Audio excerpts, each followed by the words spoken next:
നമ്മൾ ഇന്ന് പഠിക്കാൻ പോകുന്നത് ക്ലാസ് 11 ബിസിനസ് സ്റ്റഡീസിന്റെ ചാപ്റ്റർ നമ്പർ 4 ആണ്. ഇതിന്റെ അകത്ത് പഠിക്കാനുള്ള എന്താണെന്ന് ചോദിച്ചാൽ we are studying about business services. ഇതിന്റെ അകത്ത് പഠിക്കാനുള്ള കാര്യങ്ങൾ എന്താണെന്ന് വെച്ചാൽ characteristics of services, difference between services and goods, classify different types of business services, ഈ ബാങ്കിങ് എന്ന് പറയുന്ന കോൺസെപ്റ്റ് എന്താണെന്ന് പഠിക്കും, identify and classify different types of insurance policies, describe and differentiate between warehouses, അതിന്റെ ടൈപ്സ്, അങ്ങനത്തെ കുറച്ച് കാര്യങ്ങളാണ് നമുക്ക് ടോട്ടലായിട്ട് ഈ ഒരു ചാപ്റ്ററിൽ പഠിക്കാനുള്ളത്. Welcome to the video. നമുക്ക് ആദ്യം ഇവിടെ പറയുന്നത് വെച്ചാൽ കുറച്ച് ഇൻട്രൊഡക്ഷന്റെ കാര്യങ്ങളാണ്. അതായത് ഇൻട്രൊഡക്ഷൻ എന്ന് പറയുമ്പോൾ നമുക്കറിയാലോ ജസ്റ്റ് എന്താണ് ബേസിക്കലി ബിസിനസ് സർവീസസ് കൊണ്ട് ഉദ്ദേശിക്കുന്നത് ഓവറോൾ. അതായത് നമുക്കറിയാം നമ്മളിപ്പോൾ ഒരു കമ്പനി അല്ലെങ്കിൽ ഒരു ബിസിനസ് സ്ട്രക്ചർ നമ്മൾ ഫോം ചെയ്ത് കഴിഞ്ഞാൽ നമുക്ക് പലതരം സേവനങ്ങൾ ആവശ്യമുണ്ട് അല്ലേ. നമ്മൾ ചുമ്മാ സാധനങ്ങൾ മാനുഫാക്ചർ ചെയ്ത് നമ്മൾ അങ്ങോട്ട് സെല് ചെയ്യുന്നു, കസ്റ്റമേഴ്സിലോട്ട് എത്തിക്കുന്നു എന്ന് മാത്രമാണോ? അല്ല, ഈ സാധനങ്ങളാവാം, ഇത് ഗുഡ്സ് ആവാം. ഇപ്പം നമ്മൾ സെല് ചെയ്യുന്ന ഇപ്പോൾ ഒരു ടെക്സ്റ്റൈൽസ്, ഷർട്ട്, ഡ്രസ്സ്, അങ്ങനത്തെ ഇപ്പം പലചരക്ക്, അങ്ങനത്തെ എന്താ പറയുക ബുക്ക്, നോട്ട്ബുക്ക്, അങ്ങനത്തെ സാധനങ്ങളൊക്കെ ആണെങ്കിൽ അതിനെ നമുക്ക് ഗുഡ്സ് എന്ന് പറയുന്ന ക്ലാസിഫിക്കേഷനിൽ വരുത്താൻ പറ്റും. ഇനി അതേ സ്ഥാനത്ത് നമുക്ക് എന്ത് ചെയ്യാൻ പറ്റും? നമ്മുടെ ബിസിനസ്സിന് കസ്റ്റമേഴ്സിന് വേണ്ടിയിട്ട് ചില സേവനങ്ങൾ, സർവീസസ് പ്രൊവൈഡ് ചെയ്യാൻ പറ്റും. ഇതിനെ നമ്മൾ ഗുഡ്സ് അല്ലെങ്കിൽ സർവീസസ് എന്നൊക്കെ രീതിയിൽ നമുക്ക് പ്രൊവൈഡ് ചെയ്യാൻ പറ്റും. ഓക്കെ, അത് ഏതൊക്കെ രീതിയിലാവാം? ഇപ്പോൾ ഫോർ എക്സാമ്പിൾ BSNL എന്ന് പറയുന്ന ആ ഒരു ഓർഗനൈസേഷൻ നമുക്ക് തരുന്ന സേവനമാണ് എന്ത്? സർവീസ് ആണ് കമ്മ്യൂണിക്കേഷൻ അല്ലെ. കമ്മ്യൂണിക്കേറ്റ് ചെയ്യാൻ പറ്റുന്ന ഒരു മാർഗ്ഗമാണ് BSNL വഴി നമുക്ക് കിട്ടുന്നത്. അതല്ലാണ്ട് നമ്മളൊരു നെറ്റിന്റെ ഒരു പാക്ക് ഇപ്പം 200 രൂപയുടെ ഒരു റീചാർജ് ചെയ്തു എന്ന് വിചാരിച്ചുകൊണ്ട് അത് നമുക്ക് ഇന്ന് ഇത് കാണിച്ചോ എന്ന് പറഞ്ഞിട്ട് കാണിക്കാൻ പറ്റുന്ന ഒരു സാധനമല്ല. പക്ഷേ നമ്മുടെ ഫോണിൽ നമ്മൾ റീചാർജ് ചെയ്തിട്ട് അത് യൂസ് ചെയ്യാൻ പറ്റുന്ന സാധനമാണ് അല്ലേ. അപ്പോൾ അതിന്റെ സ്പെഷ്യാലിറ്റി എന്താണ്? സർവീസസിന്റെ ഏറ്റവും വലിയൊരു സ്പെഷ്യാലിറ്റി നമുക്ക് പറയാൻ പറ്റുന്നത് എന്താണ്? It is intangible. ഇൻടാഞ്ചിബിൾ എന്ന് പറഞ്ഞ വാക്കിന്റെ അർത്ഥം എന്താണ്? നമുക്ക് ടച്ച് ചെയ്യാൻ പറ്റത്തില്ല എന്ന്. നമുക്ക് ടച്ച് ചെയ്യാൻ പറ്റത്തില്ലാത്ത ഒരു സാധനമാണ് എന്ത്? സർവീസസ്. മറിച്ച് ഗുഡ്സ് ഒക്കെ ആണെങ്കിൽ നമുക്ക് എന്ത് ചെയ്യാം? അത് ടച്ച് ചെയ്യാം, കാണാം, അത് കണ്ടിട്ട് നമുക്ക് സ്വീകരിക്കാം. അത് ആ ഒരു ഗുഡ്സ് വേണോ വേണ്ടയോ എന്നൊക്കെയുള്ള രീതിയിൽ നമുക്ക് ഡിസിഷൻ എടുക്കാം. പക്ഷേ ഇവിടുത്തെ സാഹചര്യത്തിൽ നമ്മുടെ സേവനത്തിനെ പറ്റിയാണ് നമ്മൾ പഠിക്കാൻ പോകുന്നത്. ബിസിനസ്സിൽ ഏതൊക്കെ രീതിയിലുള്ള സേവനങ്ങളുണ്ട്, ബിസിനസ് ഏതൊക്കെ രീതിയിലുള്ള സേവനത്തിന്റെ മേളിലാണ്, സർവീസസിന്റെ മേളിലാണ് ഡിപ്പെൻഡ് ആയിരിക്കുന്നത്. അങ്ങനെ ഇനി വേറെ എക്സാമ്പിൾ നമുക്ക് KSEB എടുക്കാം. KSEB ഇപ്പോൾ KSEB നമുക്ക് ചില സാധനങ്ങൾ തരുന്നുണ്ട്. ബിക്കോസ് നമ്മൾ എല്ലാ മാസവും KSEBക്ക് പൈസ കൊടുക്കുന്നുണ്ട് അല്ലേ. അതിനാണ് നമ്മൾ എല്ലാ മാസവും പൈസ കൊടുക്കുന്നത്. എല്ലാ മാസം അല്ലെങ്കിൽ 2 മാസം കൂടുമ്പോൾ എങ്കിലും നമ്മൾ KSEBക്ക് പൈസ കൊടുക്കുന്നത്. അവർ നമുക്ക് 1 കിലോ കറണ്ട് തരുന്നു, അങ്ങനെയാണോ? അല്ല, അവർ നമുക്ക് ഇലക്ട്രിസിറ്റി പ്രൊവൈഡ് ചെയ്യുന്നു അല്ലെ. കറണ്ട് തന്നെയാണ് സാധനം അവർ തരുന്നത്. പക്ഷേ അത് നമുക്ക് എന്താണ്? അതൊരു ഗുഡ്സ് ആണോ?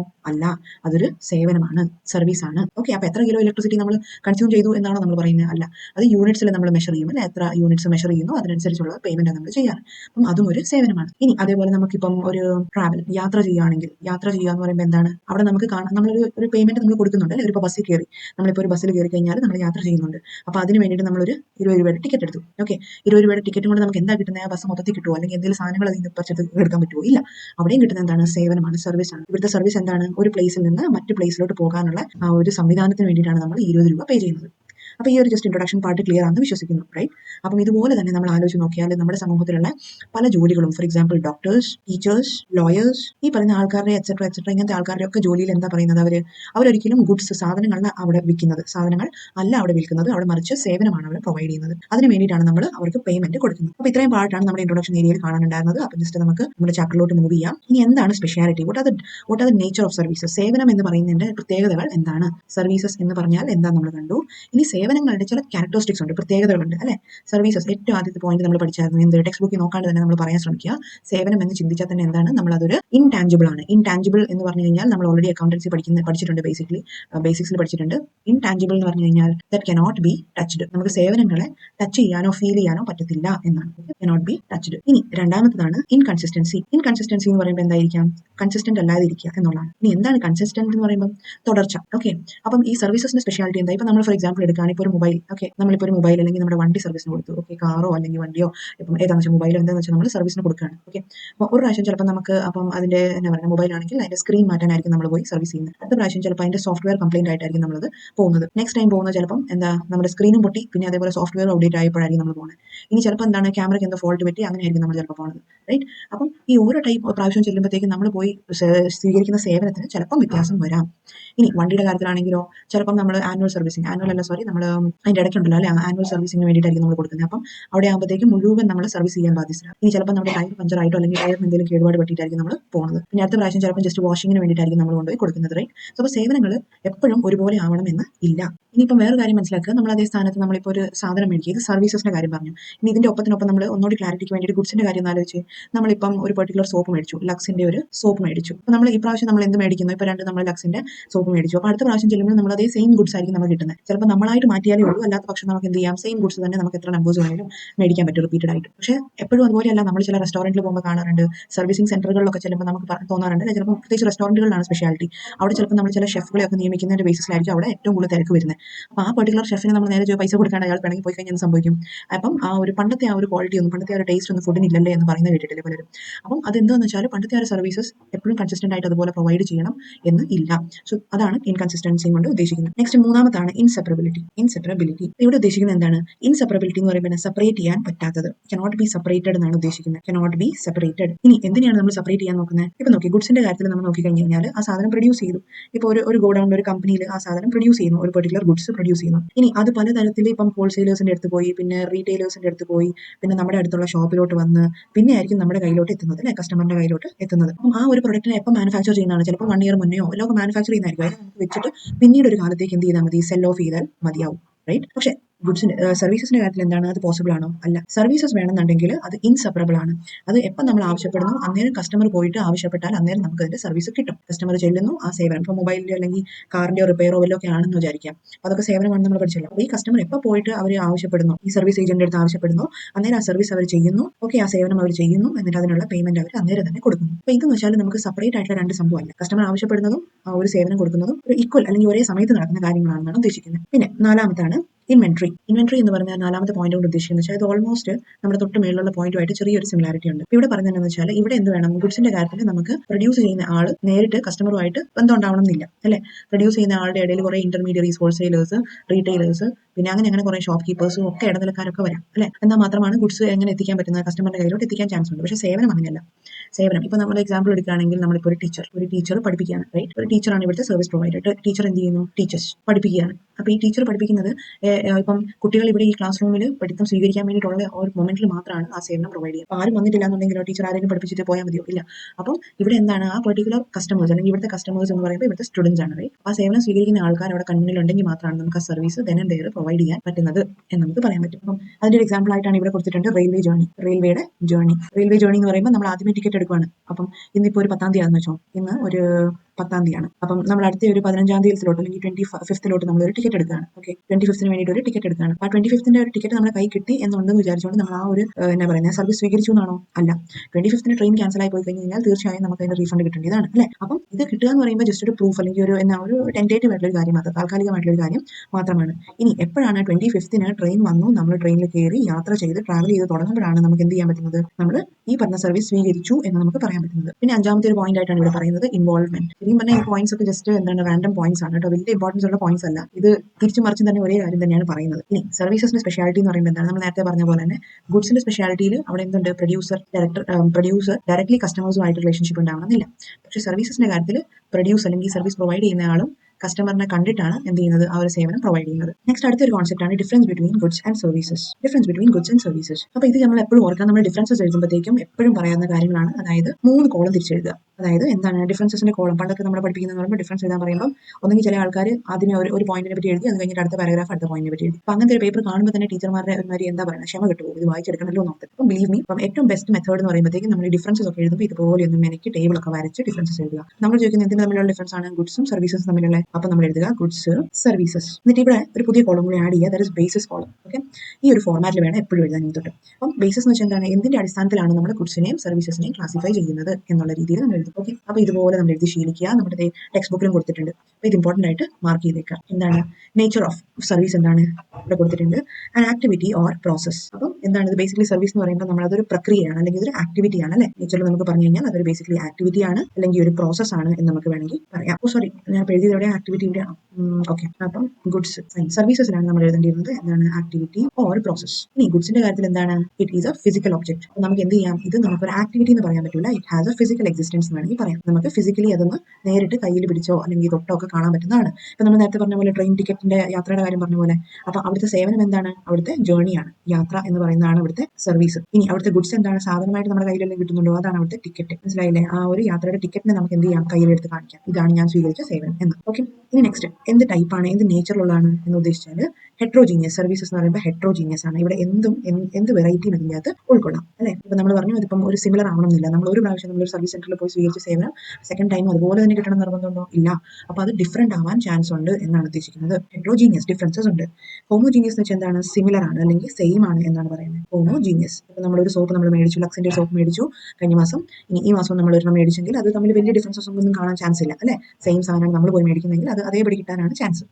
നെക്സ്റ്റ് ഇൻടാഞ്ചിബിലിറ്റിയുടെ കാര്യം പറയുവാണെങ്കിൽ ഗുഡ്സ് എന്ന് പറയുമ്പം ടാഞ്ചിബിൾ ആണ്, സർവീസസ് എന്ന് പറയുമ്പോൾ ഇൻടാഞ്ചിബിൾ ആണ്. നമുക്ക് തൊടാനോ അല്ലെങ്കിൽ നമുക്ക് കാണാനോ പറ്റുന്നല്ല, നമുക്ക് ഫീൽ ചെയ്യാൻ പറ്റും അല്ലെ സർവീസസ് സേവനങ്ങൾ. ഇനി അടുത്ത നമുക്ക് നോക്കിക്കഴിഞ്ഞാൽ ഇൻകൺസിസ്റ്റൻസിയുടെ കാര്യം പറഞ്ഞാൽ എന്താണ്? സർവീസസിന്റെ കാര്യം പറഞ്ഞാൽ different customers having different demands, അതായത് കൺസിസ്റ്റന്റ് അല്ല. ഇപ്പം നമ്മൾ ഈ നേരത്തെ പഠിച്ച പോയിന്റ്സ് ഒക്കെ തന്നെയാണ് ഇവിടെ എഴുതിയിരിക്കുന്നത് കേട്ടോ. അപ്പം വീണ്ടും ജസ്റ്റ് ഒന്ന് പറയുന്നേ ഉള്ളൂ. ഇതിങ്ങനെ ഒരു ഫോമിൽ തന്നിരിക്കുന്നതുകൊണ്ട് ഡിഫറൻസസ് ചോദിച്ചു കഴിഞ്ഞാൽ ഇതുപോലെ തന്നെ എഴുതുക. നമ്മളിപ്പോൾ പഠിച്ച ആ ഒരു കോൺസെപ്റ്റ് തിയറി തന്നെയാണ് ഇപ്പം ഈ പറഞ്ഞൊരു ബ്ലോഗ്സിലൊക്കെ ഇട്ടേക്കുന്നത്. പിന്നെ ഇൻസെപ്പറബിലിറ്റി, ഇൻവെന്ററി, ഇൻവോൾവ്മെന്റ്, ഇതിന്റെയൊക്കെ കാര്യം പറഞ്ഞു കഴിഞ്ഞാൽ ജസ്റ്റ് ഒന്ന് വായിച്ച് നോക്കാവുന്നേ ഉള്ളൂ നമുക്കിത് സർവീസസും ഗുഡ്സും തമ്മിലുള്ള വ്യത്യാസങ്ങളാണ്. നെക്സ്റ്റ് ആണ് ടൈപ്സ് ഓഫ് സർവീസസ്. ഇനി അടുത്ത് നമുക്ക് നോക്കാനുള്ള ടൈപ്സ് ഓഫ് സർവീസസ് ആണ്. ടൈപ്സ് ഓഫ് സർവീസസ് എന്ന് പറയുമ്പോൾ നമ്മൾ ഇതിനെ മൂന്നായിട്ട് ക്ലാസിഫൈ ചെയ്യും. First one is business services, രണ്ടാമത്താണ് സോഷ്യൽ സർവീസസ്, ഇനി മൂന്നാമത്താണ് പേഴ്സണൽ സർവീസസ്. ഇനി ഇവിടെ മനസ്സിലാക്കാനുള്ളതെന്ന് വെച്ചാൽ ബിസിനസ് സർവീസസ് എന്ന് പറയുമ്പോൾ these are used by business enterprises. അപ്പം ഇവിടെ നമ്മൾ ബിസിനസ്സുകളാണ് ഈ സർവീസസ് സ്വീകരിക്കുന്നത്. അപ്പോൾ ഏതൊക്കെ സർവീസസ് ആവാം? നമ്മൾ പറഞ്ഞ സർവീസസ് ഇപ്പോൾ ഒരു വ്യക്തി എന്നുള്ള നിലയിൽ നമ്മൾ ഏതൊക്കെ സേവനങ്ങൾ സ്വീകരിക്കുന്നത്? നമ്മുടെ ജസ്റ്റ് നമ്മുടെ പേഴ്സണൽ ലൈഫ് ആലോചിച്ച് കഴിഞ്ഞാൽ ആലോചിച്ച് നോക്കിയേ, നമ്മൾ രാവിലെ എണീക്കുമ്പോൾ തൊട്ട് ഇലക്ട്രിസിറ്റി കൺസ്യൂം ചെയ്യുന്നുണ്ട്, അതൊരു സർവീസ് ആണ്.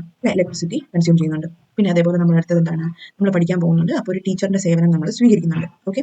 പിന്നെ ഇനി അടുത്ത് നമ്മൾ എന്ത് ചെയ്യുന്നത്? നമുക്കൊരു ഇപ്പോൾ ഒരു വാട്ടർ അതോറിറ്റിയോ അല്ലെങ്കിൽ അങ്ങനെയൊക്കെ സിസ്റ്റമാണ് നമ്മൾ വെള്ളം സ്വീകരിക്കുന്നെങ്കിൽ വാട്ടറിന് വേണ്ടി നമ്മളൊരു സേവനം സ്വീകരിക്കുന്നുണ്ട് അല്ലേ? കിണറൊക്കെ ഉള്ളവരാണെങ്കിൽ ഈ തൽക്കാലം ഈ പോയിന്റ് മറന്നേക്കുക. പിന്നെ നെക്സ്റ്റ് നമ്മൾ ആലോചിച്ച് കഴിഞ്ഞാൽ എന്താ? നമുക്കിപ്പോൾ എന്തെങ്കിലും വണ്ടിയൊക്കെ ഉണ്ടെങ്കിൽ അതിന് നമുക്ക് കേടുപാടുകളൊക്കെ വന്നു കഴിഞ്ഞാൽ മെക്കാനിക്കിന്റെ സേവനം നമ്മൾ ആവശ്യപ്പെടുന്നുണ്ട്. ഓക്കെ. പിന്നെ അപ്പോൾ അങ്ങനെ നമ്മൾ ആലോചിച്ച് കഴിഞ്ഞാൽ നമ്മൾ പേഴ്സണലി ആലോചിച്ച് കഴിഞ്ഞാൽ ഇങ്ങനെ പല കാര്യങ്ങളും നമുക്ക് പറയാനുണ്ട്. പക്ഷേ ഒരു ബിസിനസിനെ സംബന്ധിച്ച് നോക്കുമ്പോൾ ഈ സാധനങ്ങളൊക്കെ ആവശ്യമുണ്ടോ? ഇലക്ട്രിസിറ്റി ആവശ്യമുണ്ട്. ടീച്ചറിന്റെ സേവനം ആവശ്യമുണ്ടോ? ഇല്ല അല്ലേ? വാട്ടറിന്റെ ആവശ്യമുണ്ടോ? തീർച്ചയായും ഉണ്ട്. മെക്കാനിക്കിന്റെ ആവശ്യം ഉണ്ടാവുമോ? അത്ര ഫ്രീക്വന്റ് ആയിട്ട് വേണ്ടായിരിക്കും അല്ലേ? അപ്പം നമ്മൾ ബിസിനസ് പോയിന്റ് ഓഫ് വ്യൂ നോക്കുമ്പോൾ എന്താണ്? അവർ ചില സേവനങ്ങൾ അവർ സ്വീകരിക്കുന്നുണ്ട് അവരുടെ ബിസിനസ് റൺ ചെയ്തു പോകാൻ. അവ എന്തൊക്കെയാണ്? എക്സാമ്പിൾസ് ആണ് അഡ്വർടൈസ്മെന്റ്സ് അല്ലെ? ബിസിനസ്സുകളുടെ പരസ്യങ്ങൾ കൊടുക്കണമെന്നുണ്ടെങ്കിൽ അവർ തന്നെ ഇറക്കുകയാണോ ചെയ്യുന്നത്? അല്ല, അവർ ആഡുകൾ പ്രൊവൈഡ് ചെയ്യുന്നത്. പിന്നെ അതേപോലെ ബാങ്കിങ് സേവനങ്ങൾ, ബാങ്കിങ്ങിന്റെ ഫിനാൻസിന്റെയും കാര്യങ്ങൾക്കൊക്കെ ബാങ്കിങ്ങിന് വേണ്ടിയിട്ട് ബാങ്കുകളെ ആശ്രയിക്കുന്നുണ്ട്. പിന്നെ അതേപോലെ ഗോഡൌൺസ് ഉണ്ടായിരിക്കും അല്ലെ? ഗോഡൌണുകളൊക്കെ അവർക്ക് ഗോഡൌണിന്റെ ആവശ്യങ്ങളൊക്കെ ഉണ്ടെങ്കിൽ അവർ അതിനുള്ള സർവീസസ് സ്വീകരിക്കുന്നുണ്ട്. പിന്നെ ഇതേപോലെ നമ്മൾ ആലോചിച്ച് കഴിഞ്ഞാൽ ഒത്തിരി പോയിന്റ്സ് ഉണ്ട്. ഇപ്പോൾ ഇവിടെ ജസ്റ്റ് നോക്കിയാൽ മതി, എക്സാമ്പിൾസ് കൊടുത്തിട്ടുണ്ട്. Banking, insurance, transportation, warehousing and communication services. ഇതെല്ലാം എന്താണ്? നമ്മുടെ ബിസിനസിന്റെ ആവശ്യമുള്ള ചില സേവനങ്ങളാണ് അല്ലെ? ഇനി what are social services? Second point ആണ് സോഷ്യൽ സർവീസസ്. സോഷ്യൽ സർവീസസ് എന്ന് പറയുമ്പോഴത്തേക്കും ഇത് ബേസിക്കലി നമ്മൾ ഈ പ്രൊവൈഡ് ചെയ്യുന്ന ഇതൊരു വോളണ്ടറി ടൈപ്പ് ആണ്. വോളണ്ടറി എന്ന് പറയുമ്പോൾ എന്താണ് ഉദ്ദേശിക്കുന്നത്? സ്വമേധയാ നമ്മൾ ചെയ്യുന്നത്, സൊസൈറ്റിക്ക് വേണ്ടിയിട്ട്, സൊസൈറ്റീനെ നമുക്ക് ബിൽഡപ്പ് ചെയ്ത് കൊണ്ടുവരാൻ വേണ്ടിയിട്ട് ഒരു എന്താ പറയുക, ഒരു സ്ഥാപനം സ്വന്തമായിട്ട് ഏറ്റെടുക്കുന്ന ചില സേവനങ്ങളെയാണ് സോഷ്യൽ സർവീസസ് എന്ന് പറയുന്നത്. ഓക്കെ. ഇപ്പം നമുക്കറിയാം, നിങ്ങൾക്ക് അറിയാവുന്ന അറിഞ്ഞൂടെ, പക്ഷേ നമുക്ക് ചില കമ്പനീസിന്, അതായത് ഒരു പെർട്ടിക്കുലർ ടേൺ ഓവറിനെ അബവ് സ്കോർ ചെയ്യുന്ന കമ്പനികൾക്ക്, നല്ല പ്രോഫിറ്റ് ഉള്ള കമ്പനീസിന് അതിനൊരു സ്ലാബ് റേറ്റ് ഒക്കെ ഉണ്ട്. നമ്മൾ ഗ്രാജുവേഷനൊക്കെ പഠിക്കാറുണ്ട്. അപ്പം ഒരു പെർട്ടിക്കുലർ സ്ലാബ് റേറ്റിന് മുകളിലോട്ട് പ്രോഫിറ്റ്സ് ഏൺ ചെയ്യുന്ന കമ്പനീസിന് എന്ത് ചെയ്യണം എന്നറിയാമോ? അവരുടെ കമ്പനിയുടെ ഒരു ഷെയർ, അതായത് just 2% of the companies share, അതായത് ടോട്ടൽ പ്രോഫിറ്റ്സ് ഇതാണെന്നുണ്ടെങ്കിൽ അതിന്റെ ഒരു 2% എന്ത് ചെയ്യാൻ? CSR, കോർപ്പറേറ്റ് സോഷ്യൽ റെസ്പോൺസിബിലിറ്റി ആയിട്ട് സ്പെൻഡ് ചെയ്യണം എന്ന റൂൾ ഉള്ളതാണ്. അതിന്റെ അർത്ഥം എന്താണ്? നമ്മുടെ കമ്പനി വെറുതെ റൺ ചെയ്ത് പോയാൽ പോരാ, നമ്മുടെ കമ്പനി റൺ ചെയ്യുന്നത് എന്താണ്? ഈ സൊസൈറ്റിയുടെ റിസോഴ്സസ് ഉപയോഗിച്ചിട്ടാണ്. അപ്പം നമ്മുടെ സൊസൈറ്റിയിലോട്ട് എന്തെങ്കിലും ഒരു കുറച്ച് ശതമാനം ഒരു കോൺട്രിബ്യൂഷൻ നടത്തണം എന്നാണ് ഉദ്ദേശിക്കുന്നത് ഗവൺമെന്റ്. ഓക്കെ. സോ അതാണ് ബേസിക്കലി സോഷ്യൽ സർവീസസ്. അതെന്തൊക്കെയാവാം? ഇപ്പം ചില കമ്പനീസ് കണ്ടിട്ടില്ലേ, ചില കമ്പനീസ് സ്കോളർഷിപ്സ് പ്രൊവൈഡ് ചെയ്യാറുണ്ട്. പിന്നെ അതേപോലെ തന്നെ എന്താണ്, ഗേൾ ചൈൽഡിന് വേണ്ടിയിട്ട് സ്റ്റഡി ഓപ്ഷൻസ് ഇത് ചെയ്യാറുണ്ട്, പ്രൊമോട്ട് ചെയ്യാറുണ്ട്. ITC ഒക്കെ അതിന് ഫേമസ് ആണ്. ITC കമ്പനിയുടെ പ്രൊഡക്ട്സ് ഒക്കെ നമ്മൾ മേടിക്കുമ്പോൾ അതിൽ ഒരു പെർസെന്റേജ് അവർ ഗേൾ ചൈൽഡിന്റെ എഡ്യൂക്കേഷന് വേണ്ടിയിട്ട് പ്രൊവൈഡ് ചെയ്യാറുണ്ടെന്നൊക്കെയാണ് പറയുന്നത്. നെക്സ്റ്റ് ആണ് പേഴ്സണൽ സർവീസസ്. ഈ പേഴ്സണൽ സർവീസസ് എന്ന് പറയുമ്പോഴത്തേക്കും ഇത് ബേസിക്കലി എന്താണ്? ഡിഫറൻഷിയേറ്റ് ആയിട്ടുള്ള ഒരു രീതിയാണ്. അതായത് എല്ലാ കസ്റ്റമേഴ്സ്ക്കും ഒരേപോലെ തന്നെ പ്രൊവൈഡ് ചെയ്യാൻ പറ്റാവുന്നതല്ല. അതിന്റെ എക്സാമ്പിൾ നമുക്ക് നോക്കാം. അതാണ് റെസ്റ്റോറന്റ് അല്ലെങ്കിൽ ഹോട്ടൽസ്, റിക്രിയേഷൻ സെന്റർ, ടൂറിസം പാക്കേജുകൾ. ഇതെല്ലാം എന്താണ്? എല്ലാവരുടെയും ഡിമാൻഡ് വ്യത്യാസമാണ് അല്ലെ? ഡിമാൻഡ് അനുസരിച്ചുള്ള ഒരു സർവീസ് പ്രൊവൈഡ് ആണ് ഇവിടെ ഉദ്ദേശിക്കുന്നത്. പേഴ്സണൽ സർവീസസിൽ ഉദ്ദേശിക്കുന്നത് ഡിമാൻഡ് അനുസരിച്ച്, കസ്റ്റമർ ആവശ്യപ്പെടുന്ന അനുസരിച്ചുള്ള ഒരു സർവീസ് പ്രൊവൈഡ് ചെയ്യാനാണ് ഇവിടെ ഉദ്ദേശിക്കുന്നത്. ഇനി നമുക്ക് മെയിൻ ആയിട്ട് ഈ ചാപ്റ്ററിൽ പഠിക്കാനുള്ളതെന്ന് വെച്ചാൽ ഈ 3 സർവീസസ് ഉണ്ടെന്ന് പഠിച്ചല്ലോ. അപ്പോൾ ഇതിൽ മെയിൻ ആയിട്ട് നമ്മൾ ഇനി ഡിസ്കസ് ചെയ്യാൻ പോകുന്നത് ബിസിനസ് സർവീസസ് ആണ്. ബിസിനസ് സർവീസസിൽ നമ്മൾ പറഞ്ഞു, അതായത് ബിസിനസ്സിന് പല സേവനങ്ങളുടെ ആവശ്യമുണ്ട് അല്ലെ? അപ്പോൾ അതിൽ ഏറ്റവും ആദ്യമേ നമുക്കറിയാം, ഒരു ബിസിനസ് സെറ്റപ്പ് ചെയ്യാനുള്ള ഏറ്റവും മെയിൻ ആയിട്ടുള്ള ഒരു ആവശ്യമുള്ള ഒരു റിസോഴ്സ് ആണ് ഫിനാൻസ് അല്ലെ? ഫിനാൻസിലാണ് നമുക്ക് ഒരു പരിപാടി നടക്കില്ല. അപ്പോൾ നമ്മുടെ ഫിനാൻസ് പ്രൊവൈഡ് ചെയ്യുന്ന ആരാണ്? ദോസ് ആർ ബാങ്കുകളാണ് മെയിൻ ആയിട്ടും. അപ്പോൾ ഈ ഒരു പെർട്ടിക്കുലർ ഇൻസ്റ്റിറ്റ്യൂട്ടിനെ പറ്റിയാണ് നമ്മൾ എന്ത് ചെയ്യാൻ പോകുന്നത്? കുറച്ച് ഡീറ്റെയിൽ ആയിട്ട് പഠിക്കാൻ പോകുന്നത്. നമുക്കറിയാം, ബാങ്കുകൾ എന്ന് പറയുമ്പോൾ നമുക്ക് ഏകദേശം അറിയാം അല്ലെ? നമ്മൾ കണ്ടിട്ടുണ്ട്, കേട്ടിട്ടുണ്ട്, ബാങ്കിൽ പോയിട്ടുണ്ട്. ബാങ്ക് എന്ന് പറയുമ്പോൾ എന്താണ്? ബേസിക്കലി അവരുടെ മെയിൻ ഒബ്ജക്റ്റീവ് എന്ന് പറയുമ്പോഴത്തേക്കും 2 മെയിൻ ഒബ്ജക്റ്റീവ് ആണ് അവർക്കുള്ളത്. ഒന്നാമത്തത് ലെൻഡിങ് ലോൺസ്, ലോണുകൾ പ്രൊവൈഡ് ചെയ്യുക. പിന്നെ അടുത്തതാണ് അക്സെപ്റ്റിംഗ് ഡെപ്പോസിറ്റ്സ്.